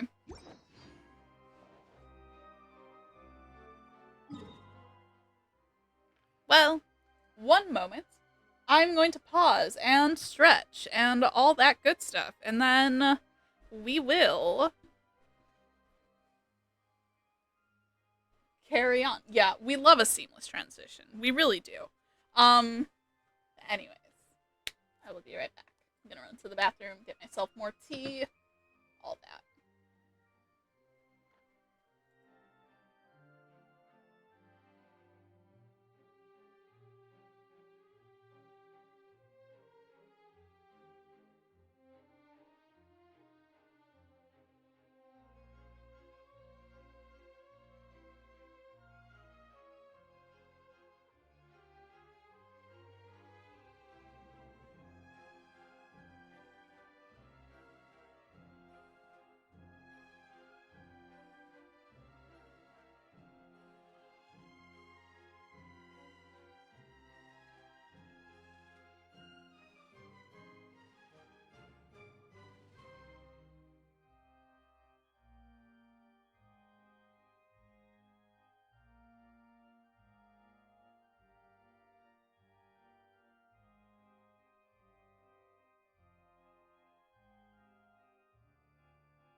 Hello.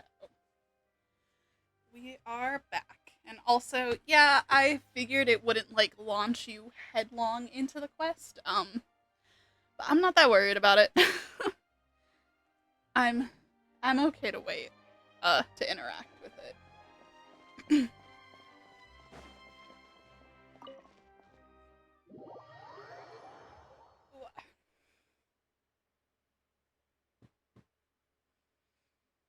Ow.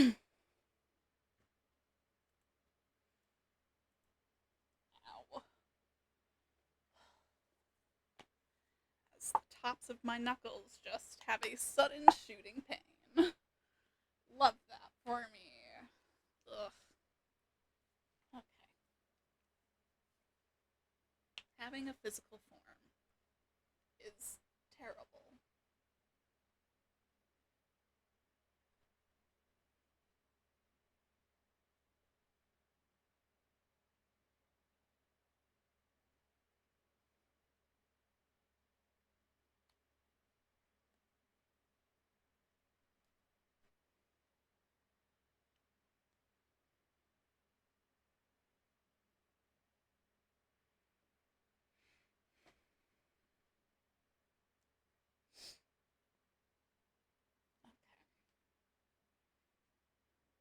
Yay, load screens.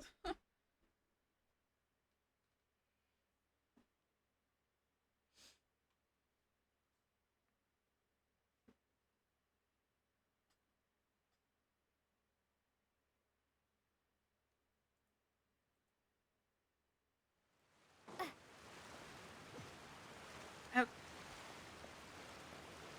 Just not interact with the fountain.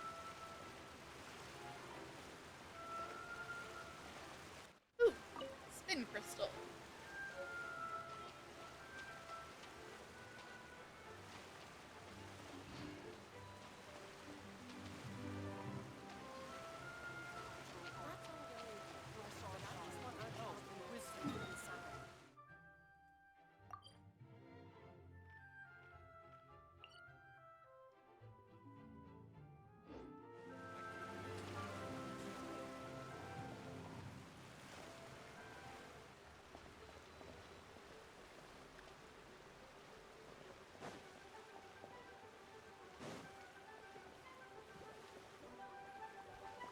There. I love when the frames keep lagging.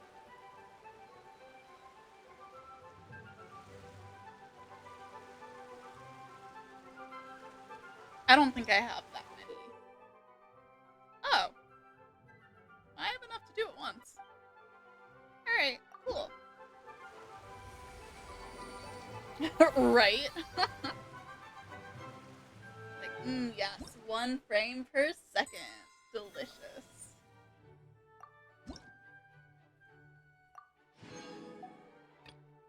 Okay. So these... So Sumeru and Fontaine are bringing in the same kinds of villains. That's cool.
so well.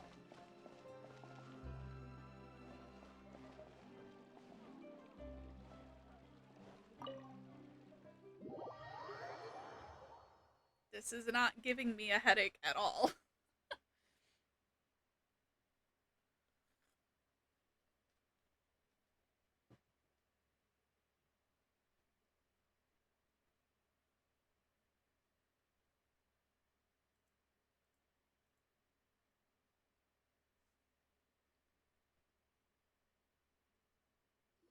Oh, damn. Age. I came here several times with my father when I was little, but stopped eating here as often after growing up. I hope the food here will be to your taste.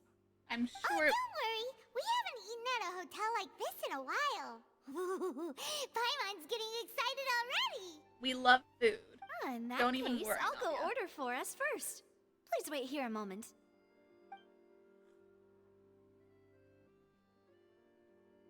Ooh, everything looks so good. People in Fontaine sure know how to enjoy life. And an ad break hits us as soon as we're starting the next round.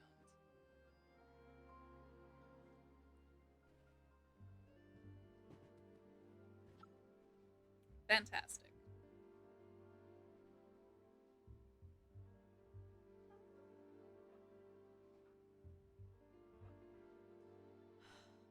It's the tops of my knuckles that are causing me the most pain right now.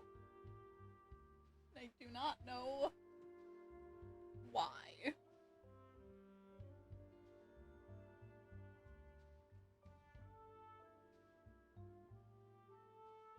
It's such a specific location.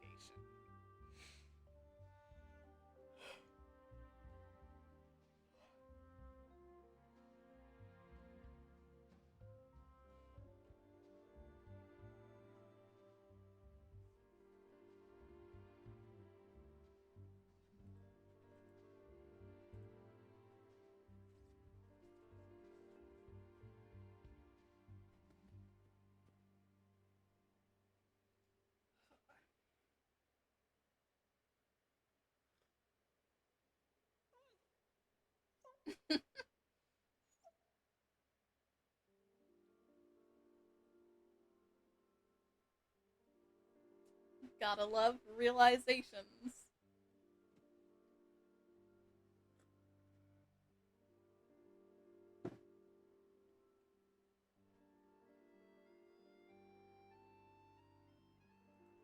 Why, of course. Go ahead, try whatever you like.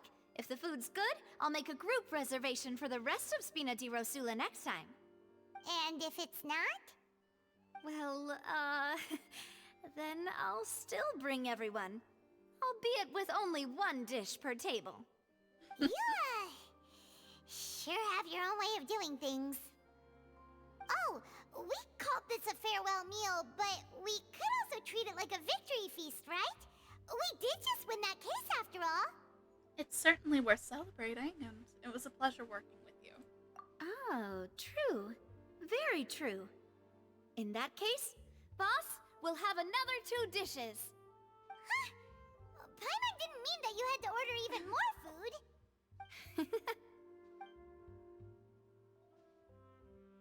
Speaking of cases, do you think that the mastermind behind the serial disappearances will get caught soon now that this has all happened?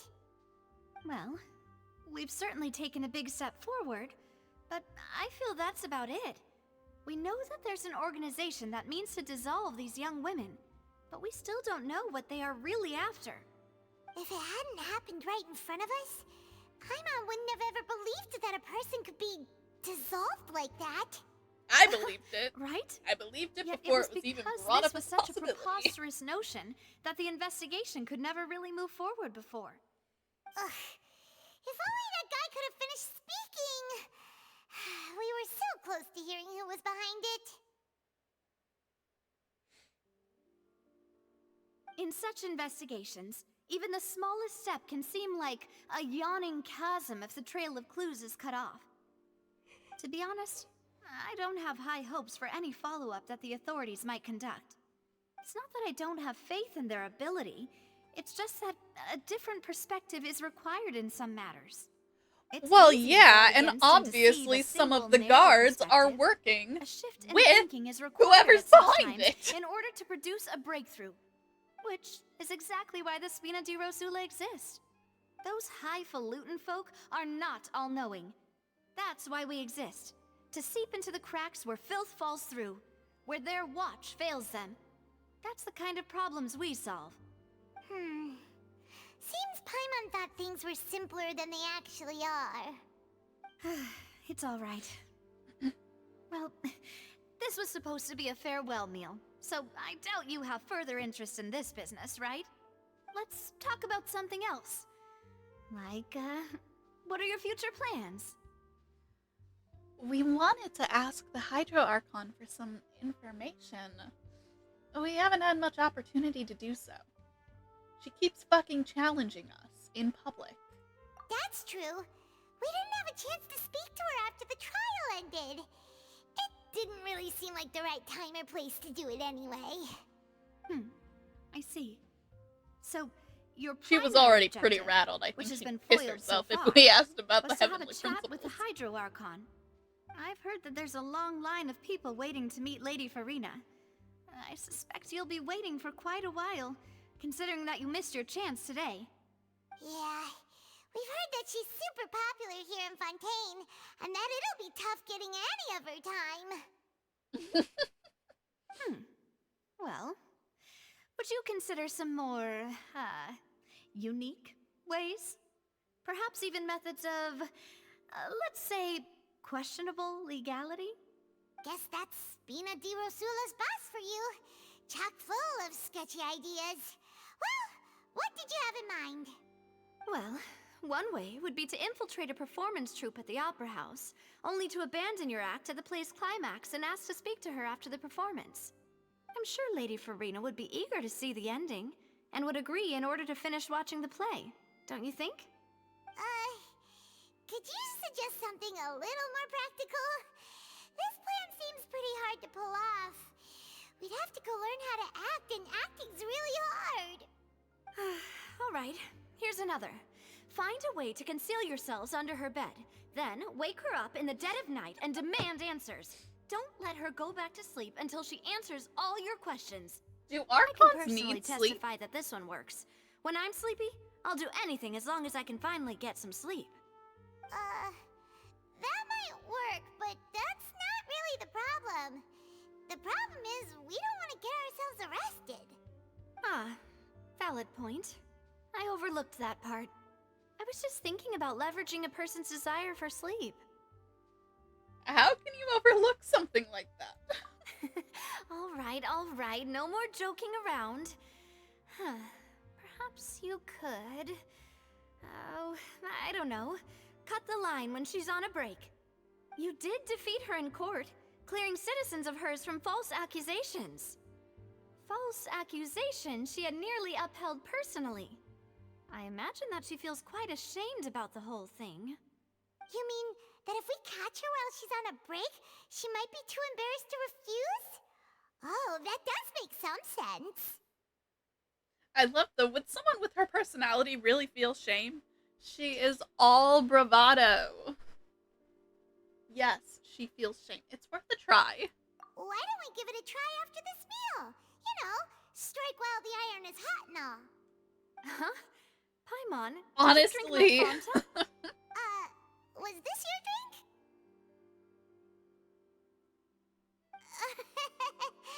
Sorry about that. Paimon wasn't really paying attention and the cup was right next to Paimon. Would you like to order another? No, it's fine. We're just about done here. Alright. Honestly, Paimon wouldn't recommend Fanta anyway. It tastes kind of salty and icky.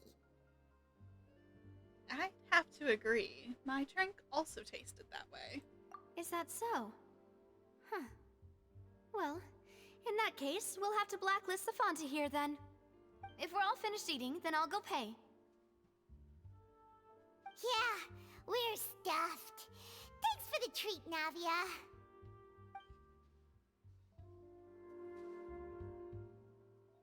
Hi, Goose. Oh. Toulouse is watching the outdoors. They've got their paws up on the windowsill. They're staring out the window and their tail is like... So whatever it is, it must be good.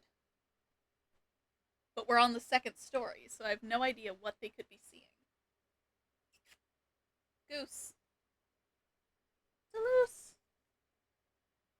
Lucy Lou. Hi. What's the tea? What's going on out there? Do you see the neighbor's cats? Or do you see the outside cats? Oh, so full. Paimon can barely float anymore. Oh boy. I love that you could try walking. You could try walking. Nah, that would be so... normal. You know, like you. Okay. As for expenses this month, we're left with... Hey, Navia! What are you doing over there? Girl math. Nothing. It was just a meal, you know? Nothing the Spina di Rosula can't cover.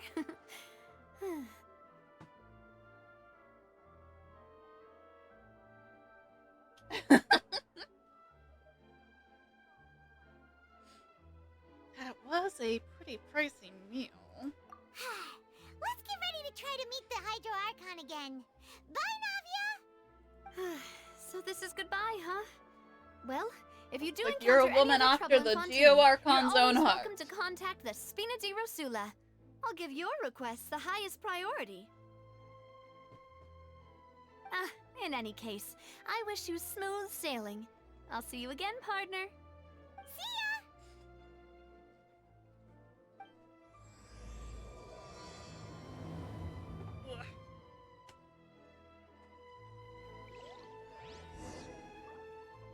To the Fountain Plaza in front of the Opera House.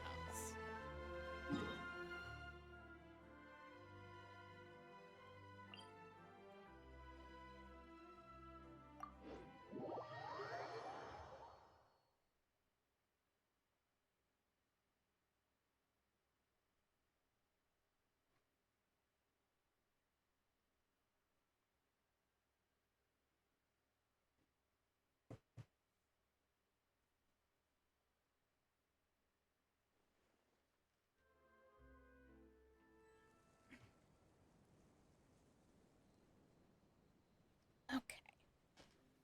Hold on. Having to raise up my chair a little more again.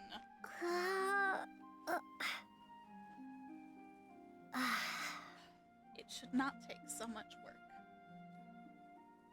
to simply keep your kneecaps capped. Seems like the stories here never have a happy ending. Puppy. Puppy, puppy, puppy, puppy, puppy, puppy. Oh my goodness. It's such a puppy.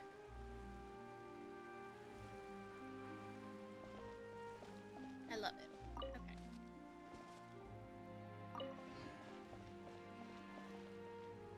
I think the hyper-emotional element you're adding is just gratuitous.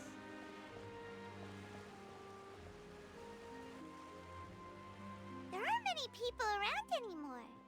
Looks like that boat we took to Araneas might have been the last one. Vache. Looks like we're back here again. Huh? Traveler? Are you hearing voices again? Yes, I am. As a matter of fact. And it's clearer than it was during the day. Ugh. That's kinda spooky. Are you sure we don't want to come back in the morning? Vache? Vache. Hey, why are you still walking towards it? There might be something nasty in the water. I can feel strong emotions. Things are getting a little blurry. Huh? Hang on. Paimon can kinda hear a voice. It's calling for... Uh-huh. Hey, traveler! Stop walking! Come on, wake up! You know we've got to have a trance. These things happen sometimes, Paimon.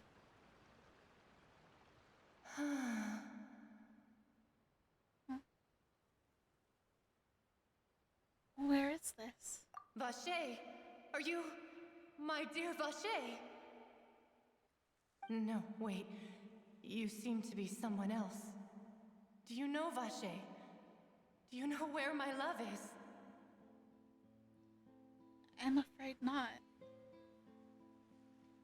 I'm sorry. Who are you? Wait. Who am I? I'm very sorry. I fear I do not know. My memories feel like they have been washed away like a flood. So many fragments dissolved amidst the tide, never to be recovered. How much have I lost? How many things that I once held dear while on land have I since forgotten? You were once... human? Yes, that is what I was once. But now, I am but the consciousness of one who has lost their form. You lost... your form. I do not know how I came to be like this either. I only vaguely remember being covered in light blue water, and then all grew dim. Light blue water. Could that have been... could she be one of the girls who were dissolved? I also remember going to many places. I loved adventure, loved exploring places of peril. And no matter where I went, Vache would go with me. I knew how dearly he loved me. And I also loved him equally as much. But now, we can no longer go back. The pain of such parting. I never knew how heavy it could be. So, you need me to find him? No. Our reunion no longer has any meaning.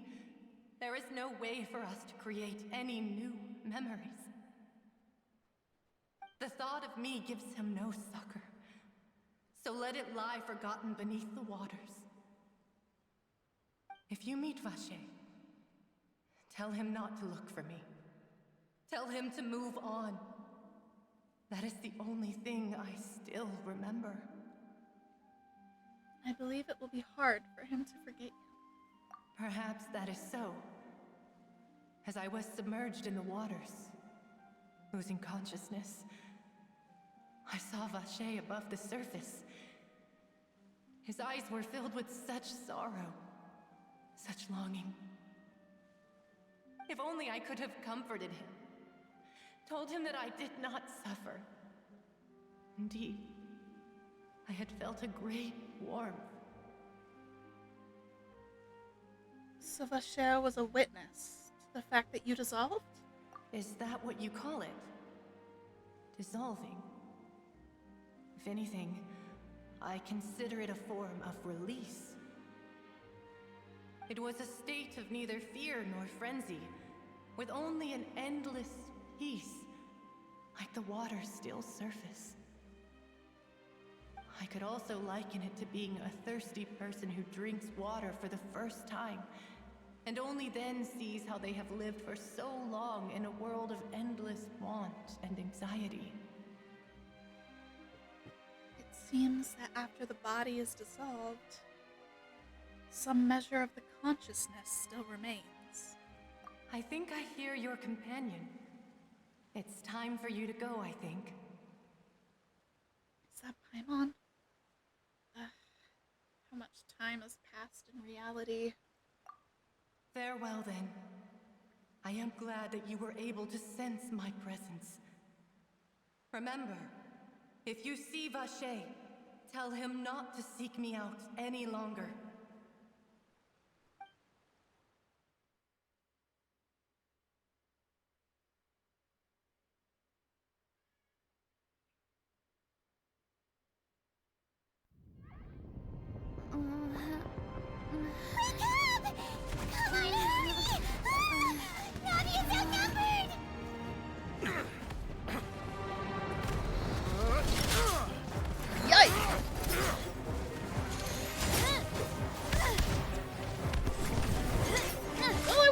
fully expecting to wake up in the middle of a cutscene. Demoiselle, look out!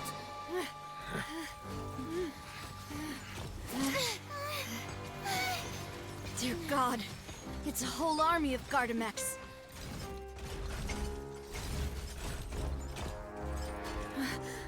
Chlorand?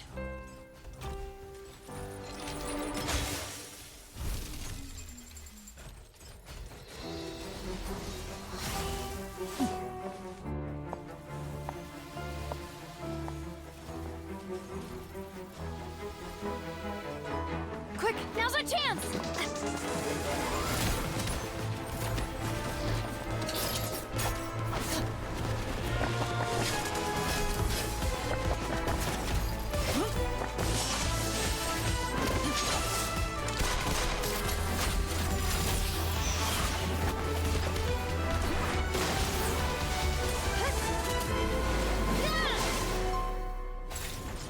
I was literally just thinking that, so,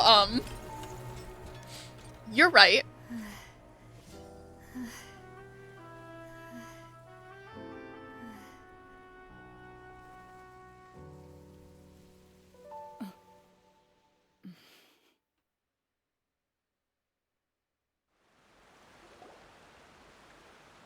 I should thank you for lending us your sword there, Chlorand. Yeah. But before I do so, could you explain how you managed to show up here? I followed you. It seemed to me that danger has followed you more closely as of late. I believe that following someone without their knowledge is actually called stalking, is it not? Mr. Callus's last wish was for me to ensure your safety, and I will not betray his trust. He would do the same, were he alive today. Do not speak of my father! Sorry, Demoiselle. I was not strong enough. Thank you for your aid, Miss Chlorand, but do keep an eye out for your manner of speech. I believe we all wish to avoid unnecessary emotional harm. Sorry, I did not consider your feelings. Whatever. What else do you know? How did you come to the conclusion that I'd be in grave danger? I doubt I know much more than you, but I believe that the mastermind behind the serial disappearances is very powerful. Your performance tonight will almost certainly attract their attention. Huh. I'm sure they've known about me. To be honest, I'm shocked it's taken them this long to act against me. And what about these Gardamex? I thought only those associated with a Maison Gardiennage could control them. None of these mecha have serial numbers. I was sure to check a moment ago. They are not the ones used by the authorities to enforce the law. I can only conclude that some powerful or wealthy party must have obtained them via illegal means, deploying them as a private force of sorts. What? Your point being that they're out of Spina di Rosula's league, then? Yes. Be careful, and do not act rashly. I will continue investigating no matter what. We will bring the truth to light. That's my father's true last wish. Regardless, thank you for your help today, Chlorand. But if you get any ideas, tell me first. I don't much appreciate being followed. I do not think that they'll strike again anytime soon. So I shall stop following you. Good day, all.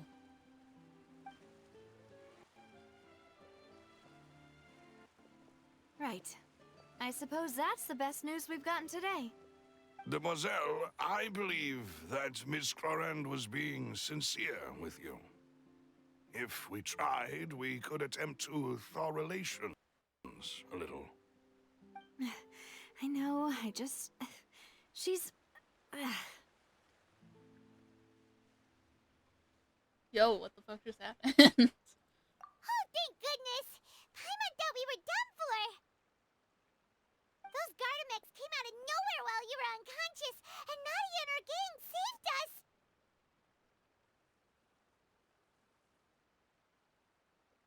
Oh, and there was that champion duelist named Chlorand who came out to save us too! We got lucky there. Paimon probably couldn't have fought them off otherwise. I don't think Paimon fought them off at all, but okay. Thanks for the rescue, Navia. Oh, come now. Forget all that polite talk. That wasn't really a farewell meal we had back there. Not for me, anyway. In truth, I hope that every meal we have together shall be a victory feast. As such, we're still partners. There's no need to thank me. It will take 50 years for me to match Demoiselle's magnanimity. Bro. If it were me, I would have joined the Spina di Rosula on account of her goodwill long ago. All right, you two. That's enough. Actually, Navia, how did you know that we were in danger? You sure did show up in the nick of time. Well, to be honest, you're the one who tipped us off, Paimon. Huh? Really? Paimon contributed somehow? Cool, Paimon's even more amazing than she thought! Yes, all thanks to you grabbing my Oh drink yeah, by the mistake. supermoon. How did that help? After we parted ways, I was on the way back to one of our bases when I suddenly thought of what you said. That the Fanta tasted kind of salty and icky.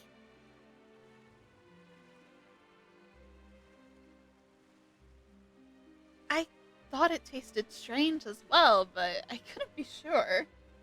Fanta only comes in sweet flavors, so how could it have tasted salty? The color of the drink, if I recall, had also been a bit off. So the Fanta had been spiked with water from the primordial sea? Yes. So if you hadn't drunk that cup for me... Well, that would have been Spina bad. di Rosula is preparing the grandest of awards for you as we speak for saving the boss. Huh. Really? Fortunately, Paimon, neither of us are from Fontaine. I sent people to Hotel de Boer to investigate, but whoever did this left no trace at all.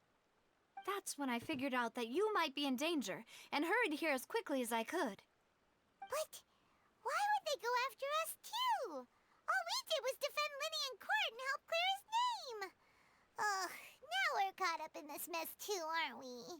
When Well, aren't we caught up in You this did foil a mess? plan that they were probably pretty proud of, and almost got their name in the process. Speaking of which, did anything strange happen when you drank the primordial seawater? Well, it can't be coincidence that the traveler fainted just now. She said that she heard that voice calling for Vache again. You say And fainted. this time Paimon heard it too, but it was real faint. Does this situation have to do with the primordial seawater then? You say that we fainted. I say that we had an out-of-body experience with the soul of a disappeared. You know? Is it really fainting? According to Lynette, the ability to hear voices like that has to do with one's sensitivity to the hydro element. Does that mean the primordial seawater raises someone's sensitivity to hydro when it's used on people who are not from Fontaine? That doesn't sound like too much of a bad thing, to be honest. I also gained some new intel. New intel? While you were out cold? Having a vision, Paimon! Well, let's hear it, shall we? The voice in the fountain belonged to one of the missing women. A person named Vache was a witness when she was dissolved. Oh, that is important. Vache. That name doesn't ring a bell. I suppose he hasn't stepped forward as a witness in court lately. Since he saw that young woman dissolve, he was at least at the crime scene. But he never gave testimony or any information regarding people dissolving in the primordial seawater. Could he have been threatened? If he's still alive, we should try searching for him. Yes, thank you. This is very important information indeed. We will continue to investigate. By we, you mean us too, right? Oh, you mean you'll help us investigate? Well, you did say that our farewell meal didn't really count. That means we're still partners, right? And besides, we're in this now whether we like it or not. You're not gonna let those people who targeted us get off the hook so easily, are you, Traveler? I do like kicking ass and taking names. Demoiselle, do try not to look quite so pleased. You are the face of Spina di Rosula, after all. You talk too much. Well, in that case, let's head back to one of our bases, shall we? I'll arrange accommodations for you. We also have some plans to go over, and hopefully we can deepen our bonds as partners. But we'll take that one step at a time, I guess. Don't worry, you two. With us around, our base is definitely secure. I don't think that's true, actually. Not to be dramatic, but like, is the base really secure?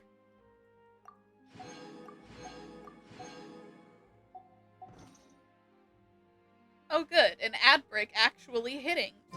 At a good time.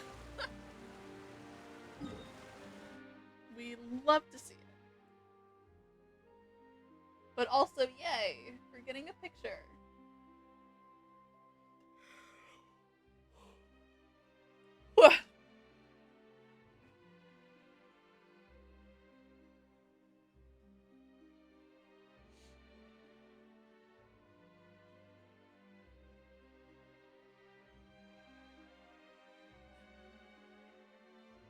It's 10:03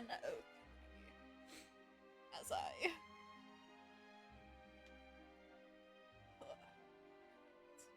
I would say I've got about an hour left in me. So I can almost guarantee that's not going to be enough time to get us through this quest. But, you know.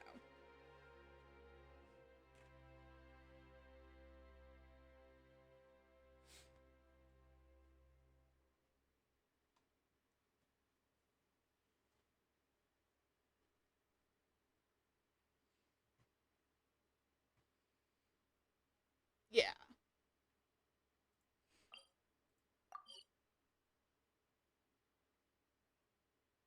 Yeah, 11 o'clock is the normal time that I aim for. I just... has a lot of stopping points. That is good, since the last one did not.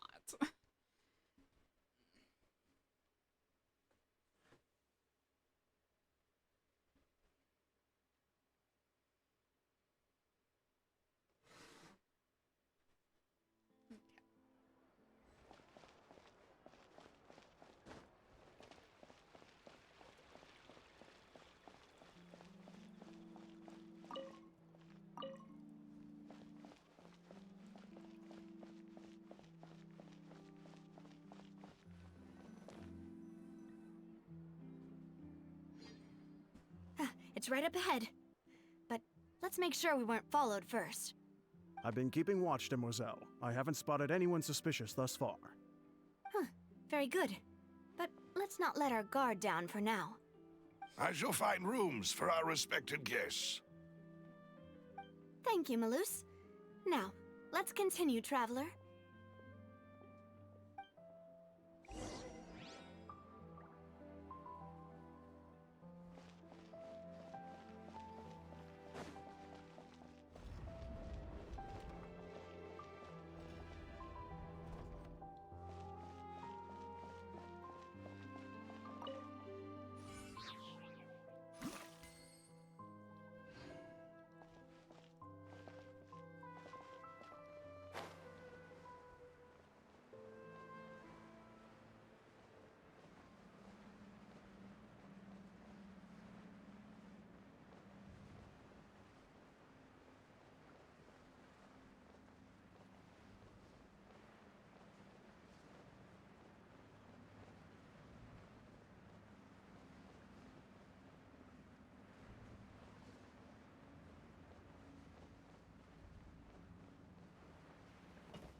Wonderful.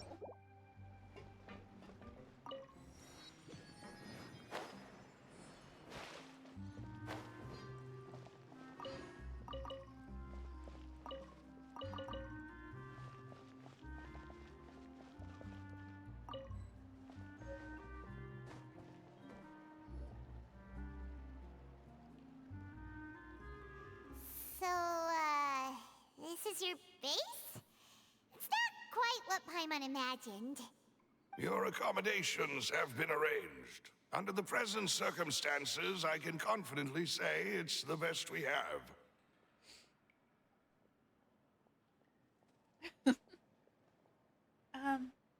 Thank you.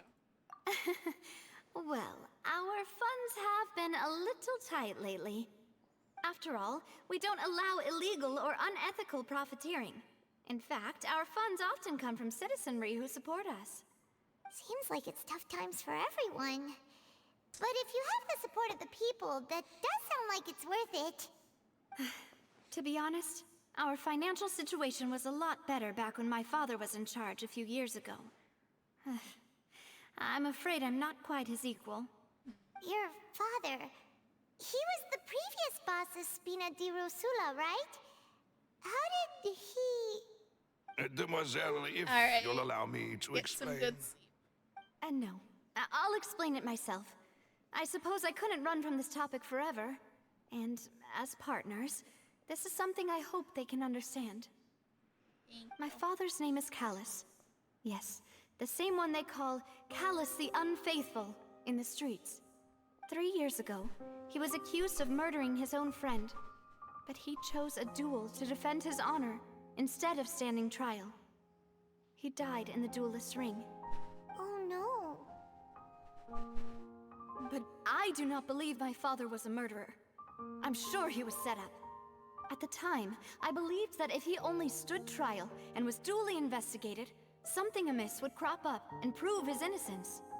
But strangely, he not only requested the duel himself, but rumor has it that even after being seriously injured, to the point where he could be deemed as having lost the duel, he refused to surrender, determined to die in the arena. 3 years later, I still don't understand why he did that.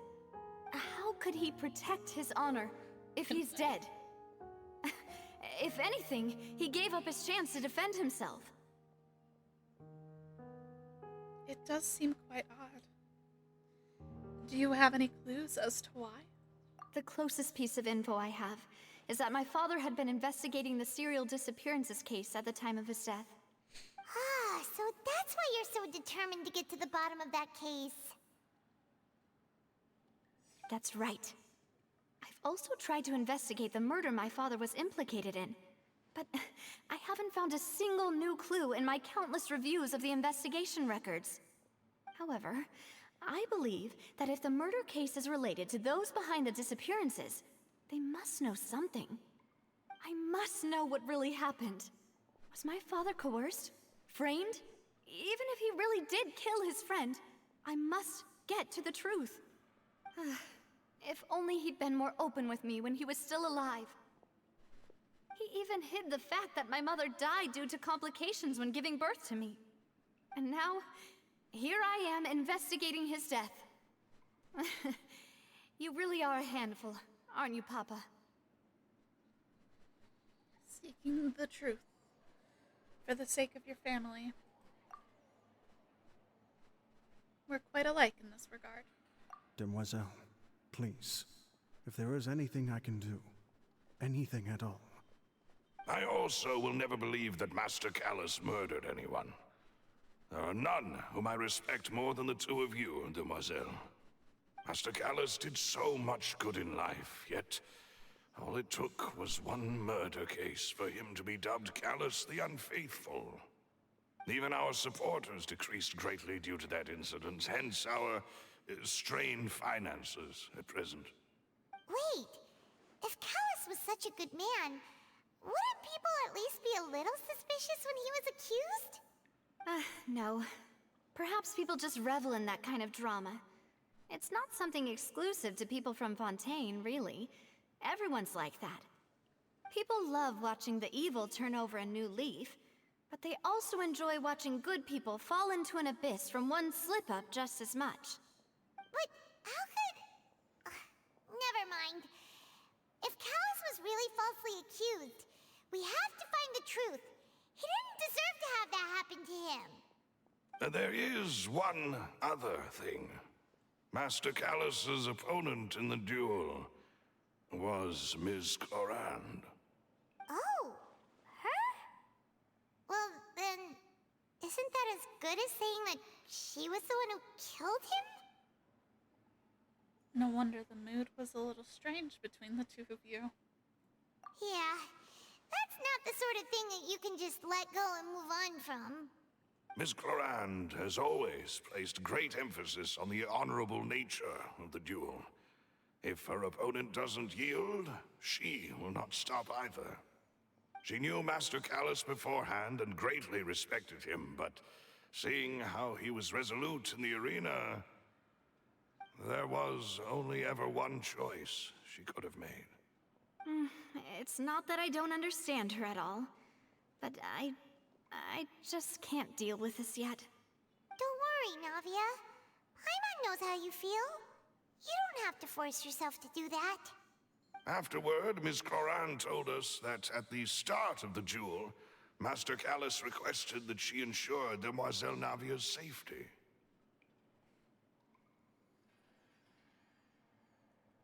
Then that indicates that he intended to die in that duel. Yes, that is our understanding as well.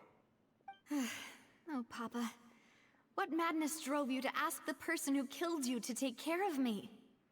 All right, anyway, that's the information I wanted to share with you. Even if it did sound like I was just complaining towards the end. I understand how important this is to you. Thanks. You two should go and rest. This was quite a day after all. Yeah, Paimon's beat. Please, relax and get some sleep. We will ensure you rest soundly.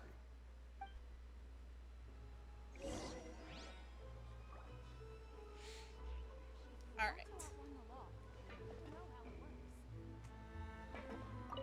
Whether it be responsibility for Spina di Rosula or Master Callus's death, it all landed on Demoiselle's shoulders so suddenly. This won't do. I must become stronger.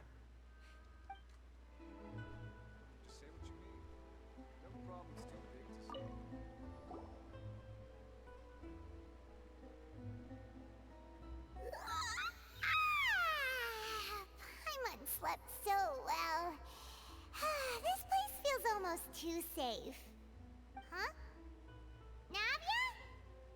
Where did the other two go? I sent them back to Poisson. It's Spina de Rosula's place of origin, and where we have our headquarters. There's not much for them to do here at the moment. Paimon gets the feeling that you're just trying to get them off your back. But never mind that. When did you get back? Were you waiting here the whole time? No, I just returned after going out for a while. I did some investigating yesterday regarding the name Vache. Wait, so you didn't sleep at all?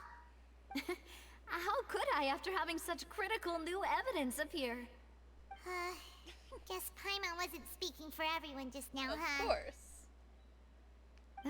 Unfortunately, this name seems to have been wiped from existence. It doesn't seem to have a match anywhere. I suspect that those behind this have already taken steps to hinder an investigation from this angle. But that does prove that this Vache person is a key witness in the incident. Does that mean we're too late, though? No. There is one ray of hope.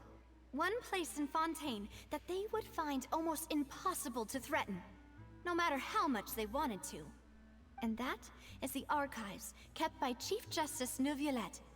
A place where detailed files on all the cases in recent years are kept. If the Oceanette you met is one of the young women who went missing recently, we should be able to find some related information there. So Neuvillette maintains an archive of case files? Whew. Guess that's the hard-working Chief Justice for you. In that case, let's go talk to him, shall we? Aren't you coming along, Navia?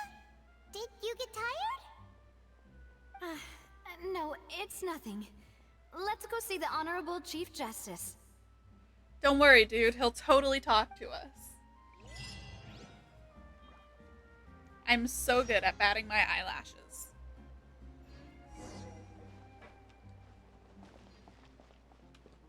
Yeah.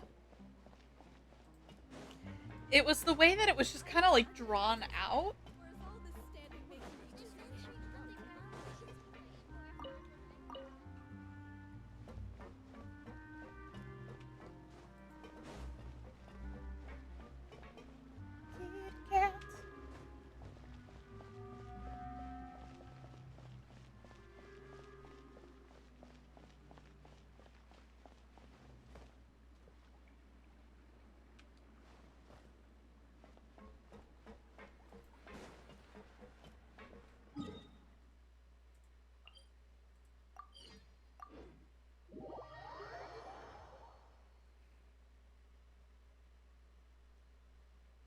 The palais is right up ahead.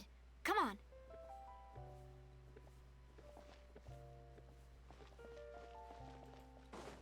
Hold on.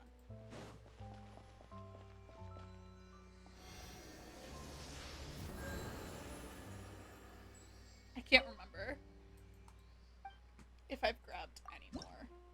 I do. I have just enough to level it up.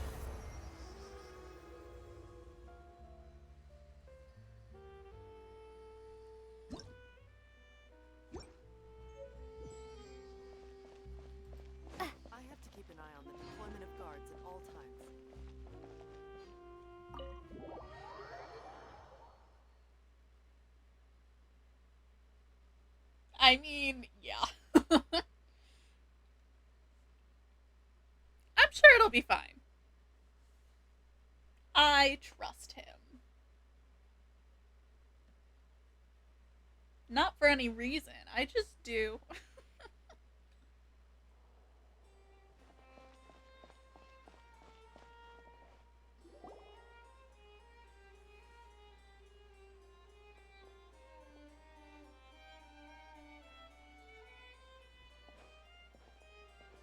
Halt!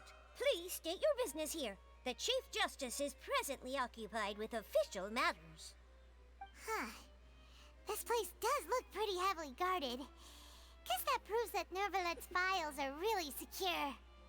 Hey, don't you recognize us? Huh? Who are you? Just to be clear, I don't care who you are or who you might be related to. Our rules make no exceptions. See? They've got great discipline, too. Oh, wow. Yep. Paimon can tell. If you're here just to crack jokes, I can point you towards the exit. Unlike some, we're busy, so please leave if you don't have a reason to be here. No.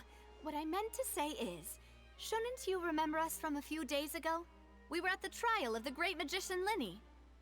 Oh, yes, I remember. I read about it in the Steambird. You must be Linny's attorneys. It's all coming back to me now. We're here today to report and archive some information on a follow-up case. Huh. Is that even a thing? I mean, currently, kind of, yeah. Of course. Don't worry. We're here on official business. You can trust us. This is true. We are then, here I'll on let official you through. business. The Chief Justice is just inside. Thanks so much. Wonderful. I think that was true.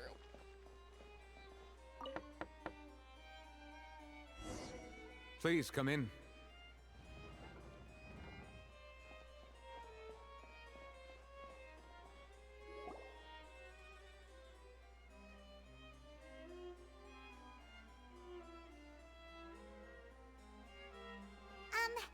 Sorry to barge in, Monsieur Nervalet. We only lied to get in because we didn't know any other way. Technically. It's all right. Please let me know how I may be of assistance to you. He's like, it's all good. So you're not mad at us? We're looking for a man called Vache. He may have been an eyewitness in the serial disappearances case. If we can find him, we may be able to unearth some key information on the case. Ah, I see. In that case, please wait here a moment while I browse through the files.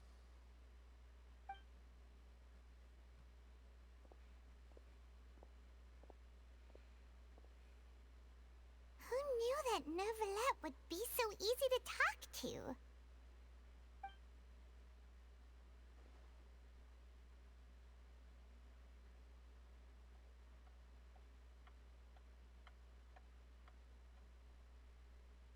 Unfortunately, I'm quite certain that no one by the name of Vache has been involved in any case, criminal or civil, in the past several years.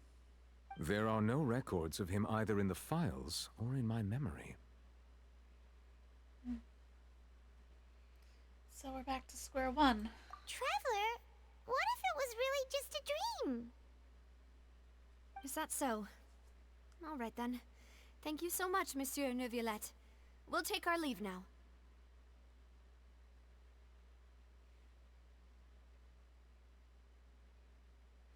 Ahem.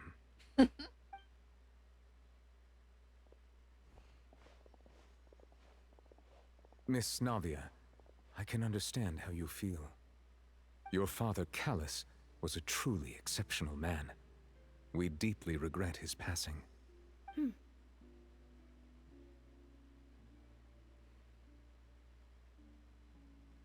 And what are you trying to say, Monsieur Neuvillette? Are you trying to console me? Extend your sympathy? Or just express some tendril of regret? No. You are not trying to do any of that.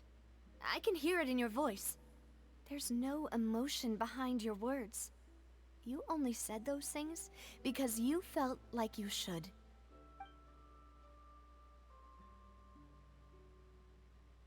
It's just like last time. After my father took his place in the duelist ring, I pushed through the guards to talk to you as a last resort. You even told me then that you thought there was something fishy with the case, yet you still allowed the duel to go ahead. In your eyes, the value of a human life is nothing compared to those cold laws you hold so dear.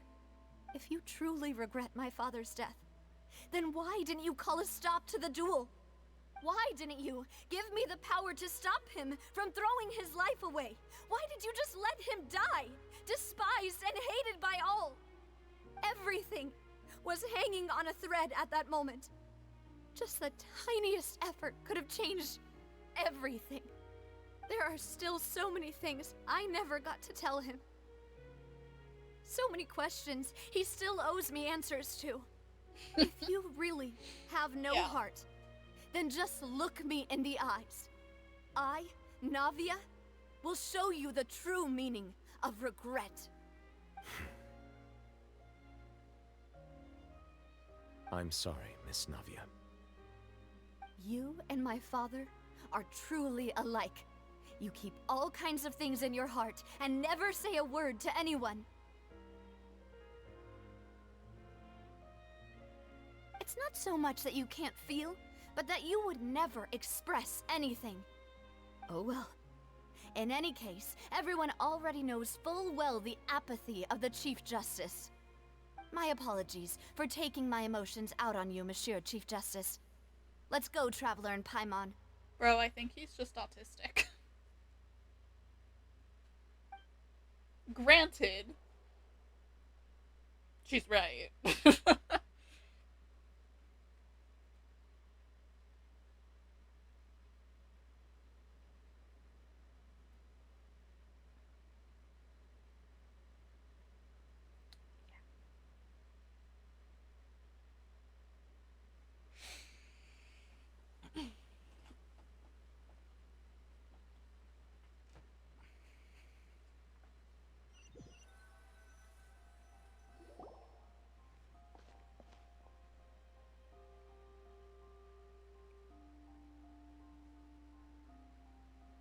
Navia, are you okay?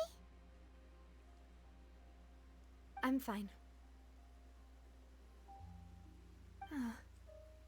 Rain. It's raining. You're right. Wasn't it still sunny when we went into the building? And there shouldn't be any active trials today. How strange. Now that I think of it, on the day my father was convicted of murder, it was also raining. Rain. What is it? Did you think of something? Your father's case. Was he outside when it happened? Yeah, he was outside. It was uncovered and the rain could fall there. Why? Do you think the rain could have affected the crime scene? That thought has occurred to us before. We've even expanded the search area to try to account for that, but didn't find anything of value. But there was something you didn't know at the time. Oh? Wait. You don't mean... The fact that people can be turned into water. So you're saying that the true murderer could have been turned into water? And then got washed away with the rain? Yeah. And if that's what had happened, then no one would have believed your dad, even if he explained what he saw to the authorities. I really think I found a true genius for a partner. You're completely right. How did I not connect the dots earlier? All right, let's go to Poisson. With this new lead in mind, we'll get to the bottom of my father's case for sure. Yeah, we're gonna make progress for sure this time. Do you want to go with me now? Or do you want to head over by yourself later?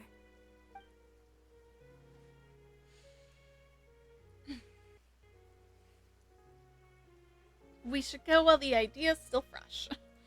Great. Let's go I've then. still got 30 minutes. Let's go.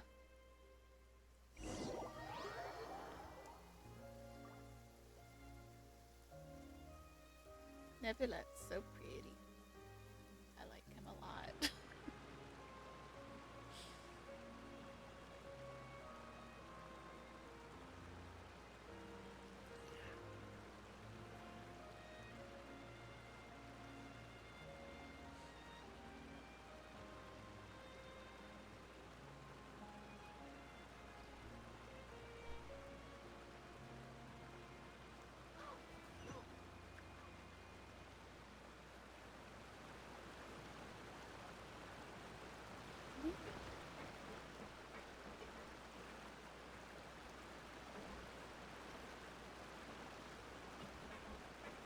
Oh, this area.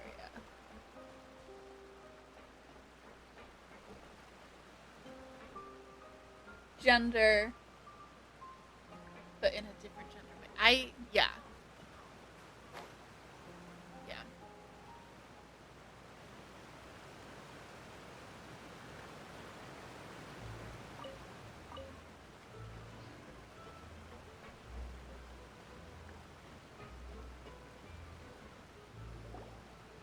Whoa, what a huge ship!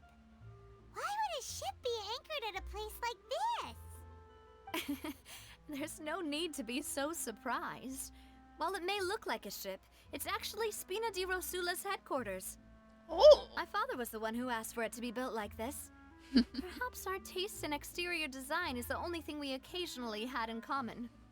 So The you're both gigantic and steampunk glamorous ship girlies. Got embodies it. Discovery, opportunity, ambition, and conquest. It symbolizes Spina di Rosula's bright and limitless future. I get it. And Paimon thought you were bluffing when you said Spina di Rosula had a glorious past. Paimon. Paimon was confused why a group with such a history would live in the sewers.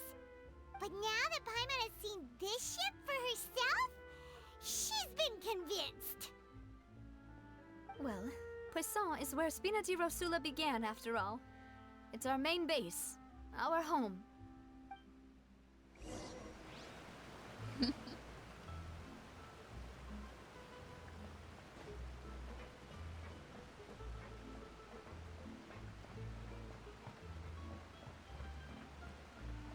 I've been in this little area, obviously, because I got the teleports and stuff.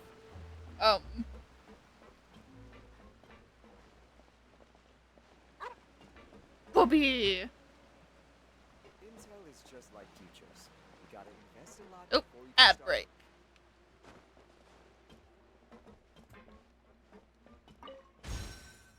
Hello, Bobby.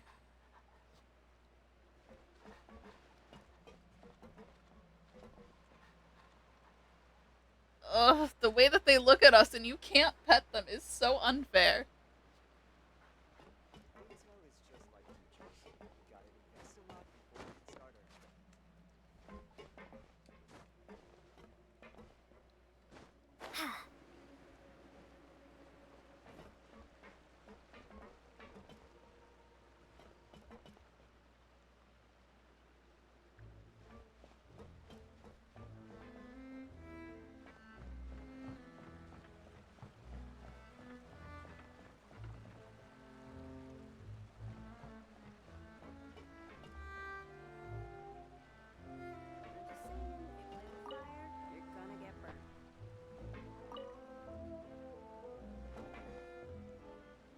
Yep, they might have it good for a while, but it ain't gonna last.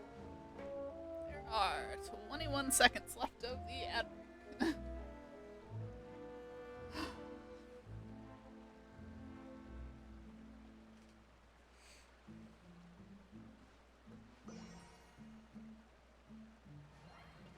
I'm just saying, if you play with fire, you're All gonna right. get burned.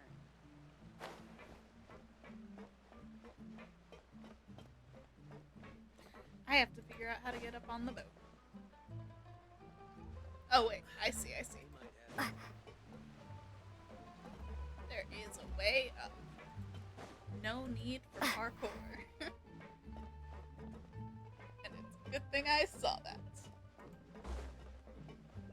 Because I would have.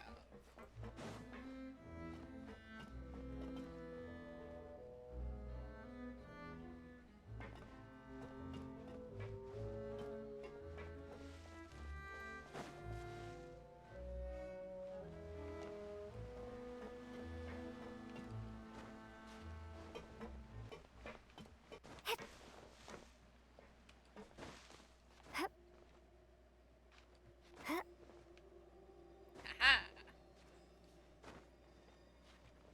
Found the hydroculus.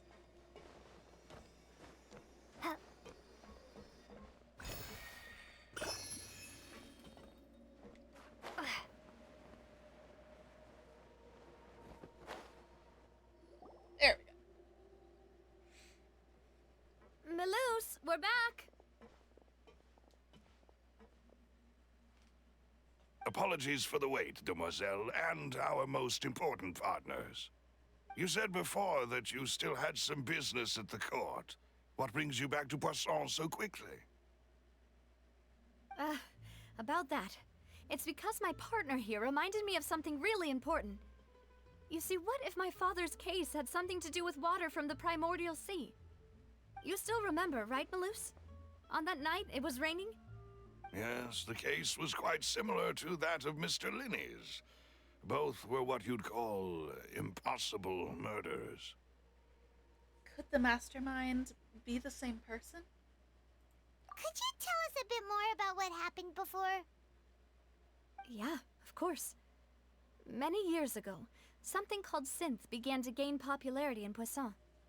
At a glance, it was a kind of drink that could excite your mood and produce many pleasant hallucinations. Wait! Didn't that guard guy who turned into water also mention that the primordial water could be used to produce some kind of potion?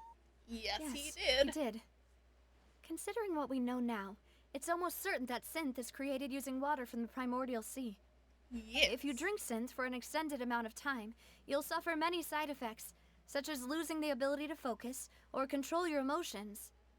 And if you were to stop drinking it completely, you'll experience flashes of paranoia and anxiety while lacking energy to do anything. It's an extremely dangerous substance. As he oversaw Poisson, my father was compelled to put a stop to synth abuse and called for a complete ban of it. Boss's uncompromising attitude incurred the synth vendor's wrath, but no matter how much they threatened or bribed him, he refused to yield. Not only that, Boss became determined to find the mastermind behind the synth operation and put an end to the problem once and for all. Yes, but the enemy was very cunning. so he could never get anything out of the dealers, all of whom only sold the stuff and weren't privy to the rest of the operation. Recognizing that, my father decided to contact the dealers in secret and cultivate personal relationships with them. Finally, he was able to convince someone to become his informant. The man's name was Jacques. He felt greatly ashamed about his work after seeing many families destroyed by synth abuse. That night, my father hosted a banquet at his countryside estate. He planned to meet up and exchange information with Jacques over some food. But then, we heard 2 gunshots from the courtyard. We raced to the scene and found my father, still holding a gun, and Jacques, who was already dead on the ground. Huh? How did that happen? Aren't they on the same side? Sounds just like Lenny's case, doesn't it? In both cases, the culprit seemed obvious, but neither appeared to have any motive at all. Looking back on it, though, I now believe the most important clue was something we all overlooked at the time. There were pieces of clothing left at the scene. And just nobody thought that was a little weird? It's fine, it's fine, it's fine, it's fine, it's fine, it's fine. You guys do not know how law should work. Even though that's supposed to be your nation's whole thing. So, could they have belonged to someone who got dissolved? Precisely. It's all thanks to you that I made the connection now. Back then, we all just thought they were some costumes that Jacques used to disguise himself at the banquet. But, considering it now, it's almost certain that they belong to a third person at the scene. With one extra person, we'll also need to reconsider why the 2 shots were fired. Maybe your father got into an argument with him? But it's also possible that the third person was to blame. You're right. We still don't know what happened. But my intuition tells me that we're on the right track to figuring it all out. I'm finally headed towards the truth. Jacques was an empathetic man who was infinitely remorseful for his past actions. It's unlikely that he turned on Boss with 0 warning. I think this third person is probably the key to the full truth. On that note, however, even though this will not please you, demoiselle, as your and your father's butler, I must still offer a word of warning. Our opponent is insidious and cruel. They are extremely difficult to deal with, and Boss has already lost his life trying to bring them to justice. Even though Spina de Rosula has lost most of its former glory, Poisson has welcomed a new time of peace, and we have been allowed to live out our lives. There is no need to follow your father's path. It would be both wise and in line with Boss's wishes to step back, give up on the case. If that's indeed what he wished for, then he should have told me that himself. Was I not the closest person to him? And yet, I was the one most kept in the dark. What was the point of him dying without sharing any of the secrets he knew? Did he manage to protect anything in the end? Synth is still here. Callus the Unfaithful is still his epithet. And Spina di Rosula is barely getting by. Nothing has changed. Did he think I'd just accept his meaningless death and live out my life just as meaninglessly? I've never accepted that, ever. Not since that day, and certainly not now. I want to find out the real answer for everyone's sake. For the missing girls, for the victims, and for myself. Navia. This is indeed the best moment to act. Your partner appears to be quite reliable, and more importantly, demoiselle, I think you're also ready to take this on. So you do know something else, Maloose? Yes, I do. In fact, even before that banquet, Boss already knew of the connection between Synth and the serial disappearances case. But what drove all the tensions to the boiling point was the revelation that you, demoiselle, had been selected as the next target to disappear. What? boss also didn't tell you that he had been diagnosed with a rare illness. The doctors told him that he had no more than 5 years left to live. And the serial disappearances case caused him great anxiety. 5 years was nowhere near enough time to resolve this long-standing conflict. But once he passed away, all the danger would pass on to you. Knowing all of this, he decided to use one final intimidation tactic before his death. He claimed to have already gotten his hands on some key incriminating evidence for the other side, and even told some members of Spina di Rosula about the details. But as long as you remained safe, he would not share the evidence with the public. If something were to happen to you, then he and all those he told would immediately expose all they knew about Synth and the disappeared victims. Right, so nobody would be able to get off scot-free. As we've seen, Boss's tactic has worked. Even though Boss has been gone for a long time, the other side has not tried to take Demoiselle's life. Until yesterday. I don't believe it. He never appeared to look sick to me. No father wants their daughter to see them weak and haggard, especially someone as proud as Boss. To him, dying in a duel and suffering lasting dishonor as the unfaithful was still far preferable than losing face in front of his daughter. So he chose to die in silence, so that he could protect me. I'm afraid you're not understanding this correctly, Demoiselle. What Boss wanted to hand to you was not a parasol, but a sword. If Boss's spirit could hear you telling me that you want to find the answer for the sake of everyone involved, I'm sure he'd be extremely proud. That fool. Couldn't he have just given it to me straight? No. He might have set up everything precisely because he never thought I'd be able to understand him. Is that the amount of confidence he had in me? And what if I was never able to make it to where I am now? He gave you the choice to live how you want. Yeah. I suppose that's true. With the way he'd set things up, if I had wanted, I could have just lived out my life without a care in the world. But thankfully, he rarely talked to me about complex matters, and thus understood little of me as a person. In this case, he really didn't need to give me an easy way out. Huh. Malus, what was the key evidence that he shared with you? It's the location where Synth is produced. Essentially, it's the enemy's headquarters. When he was threatening the enemy, Boss didn't share the specifics of the incriminating evidence he found.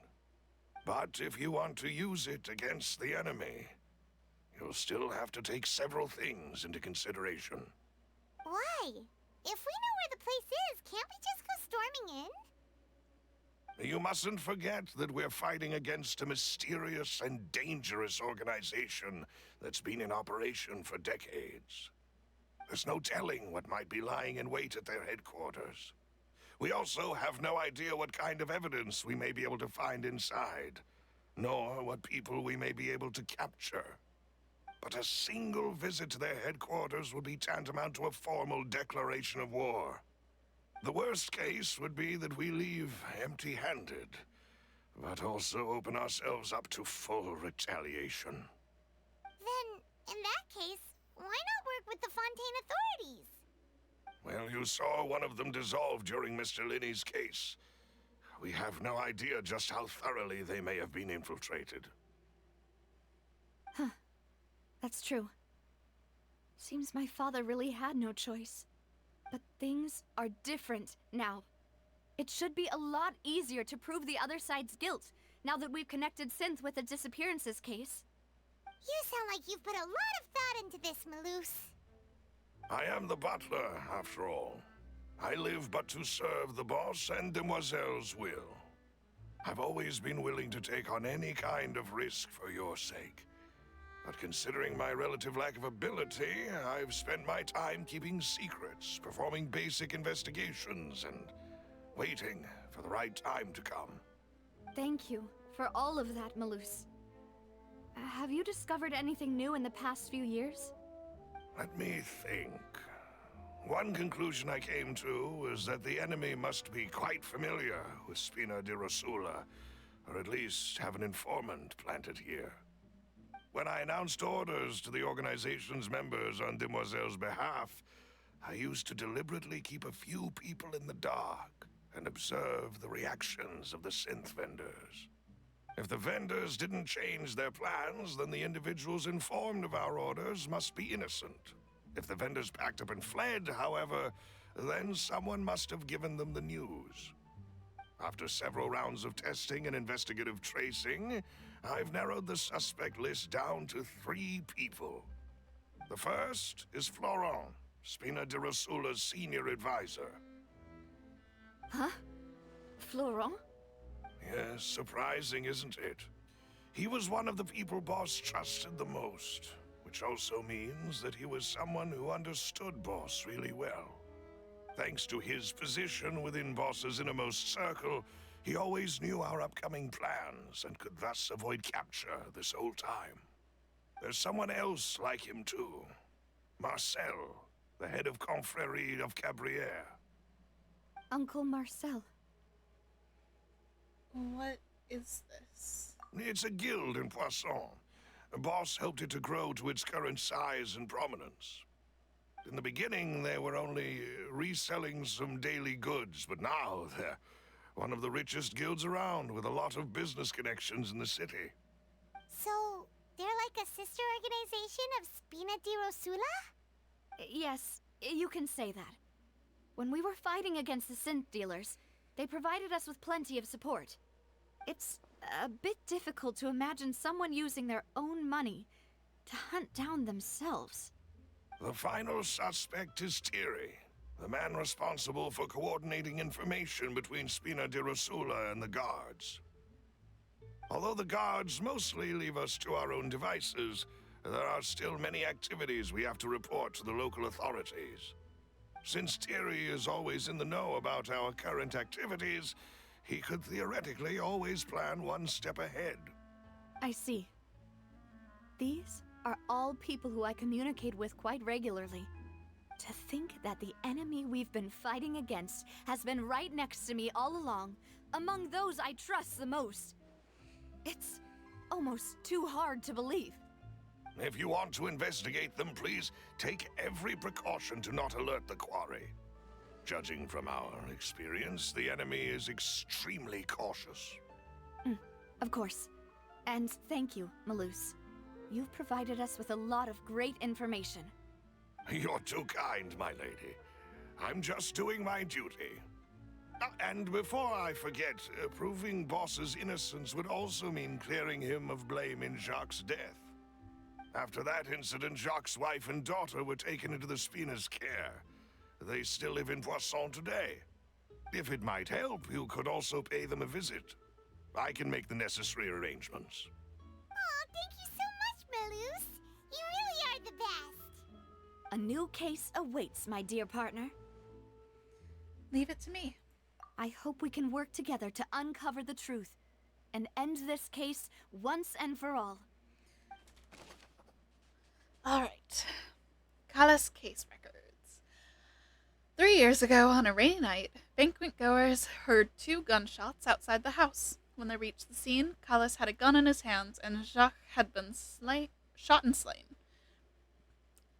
Based on the investigations done then, there was no possibility that anyone else could have done the deed and escaped, and Callis was thus adjudged to have been the culprit.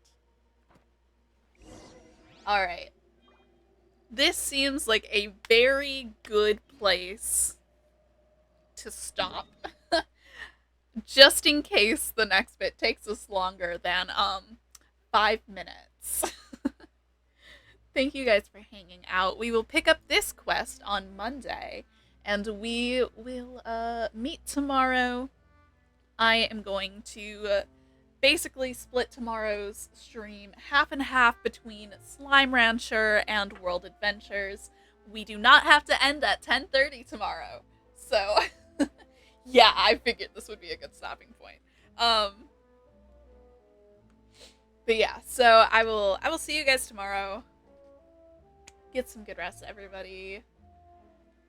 We will play Slime Rancher for the first 2 hours, and then we will play World Adventures for the last 2 hours, and it'll be good. And I will try and conjure up the spoons to raid out, but I also might just end because my brain is on the edge.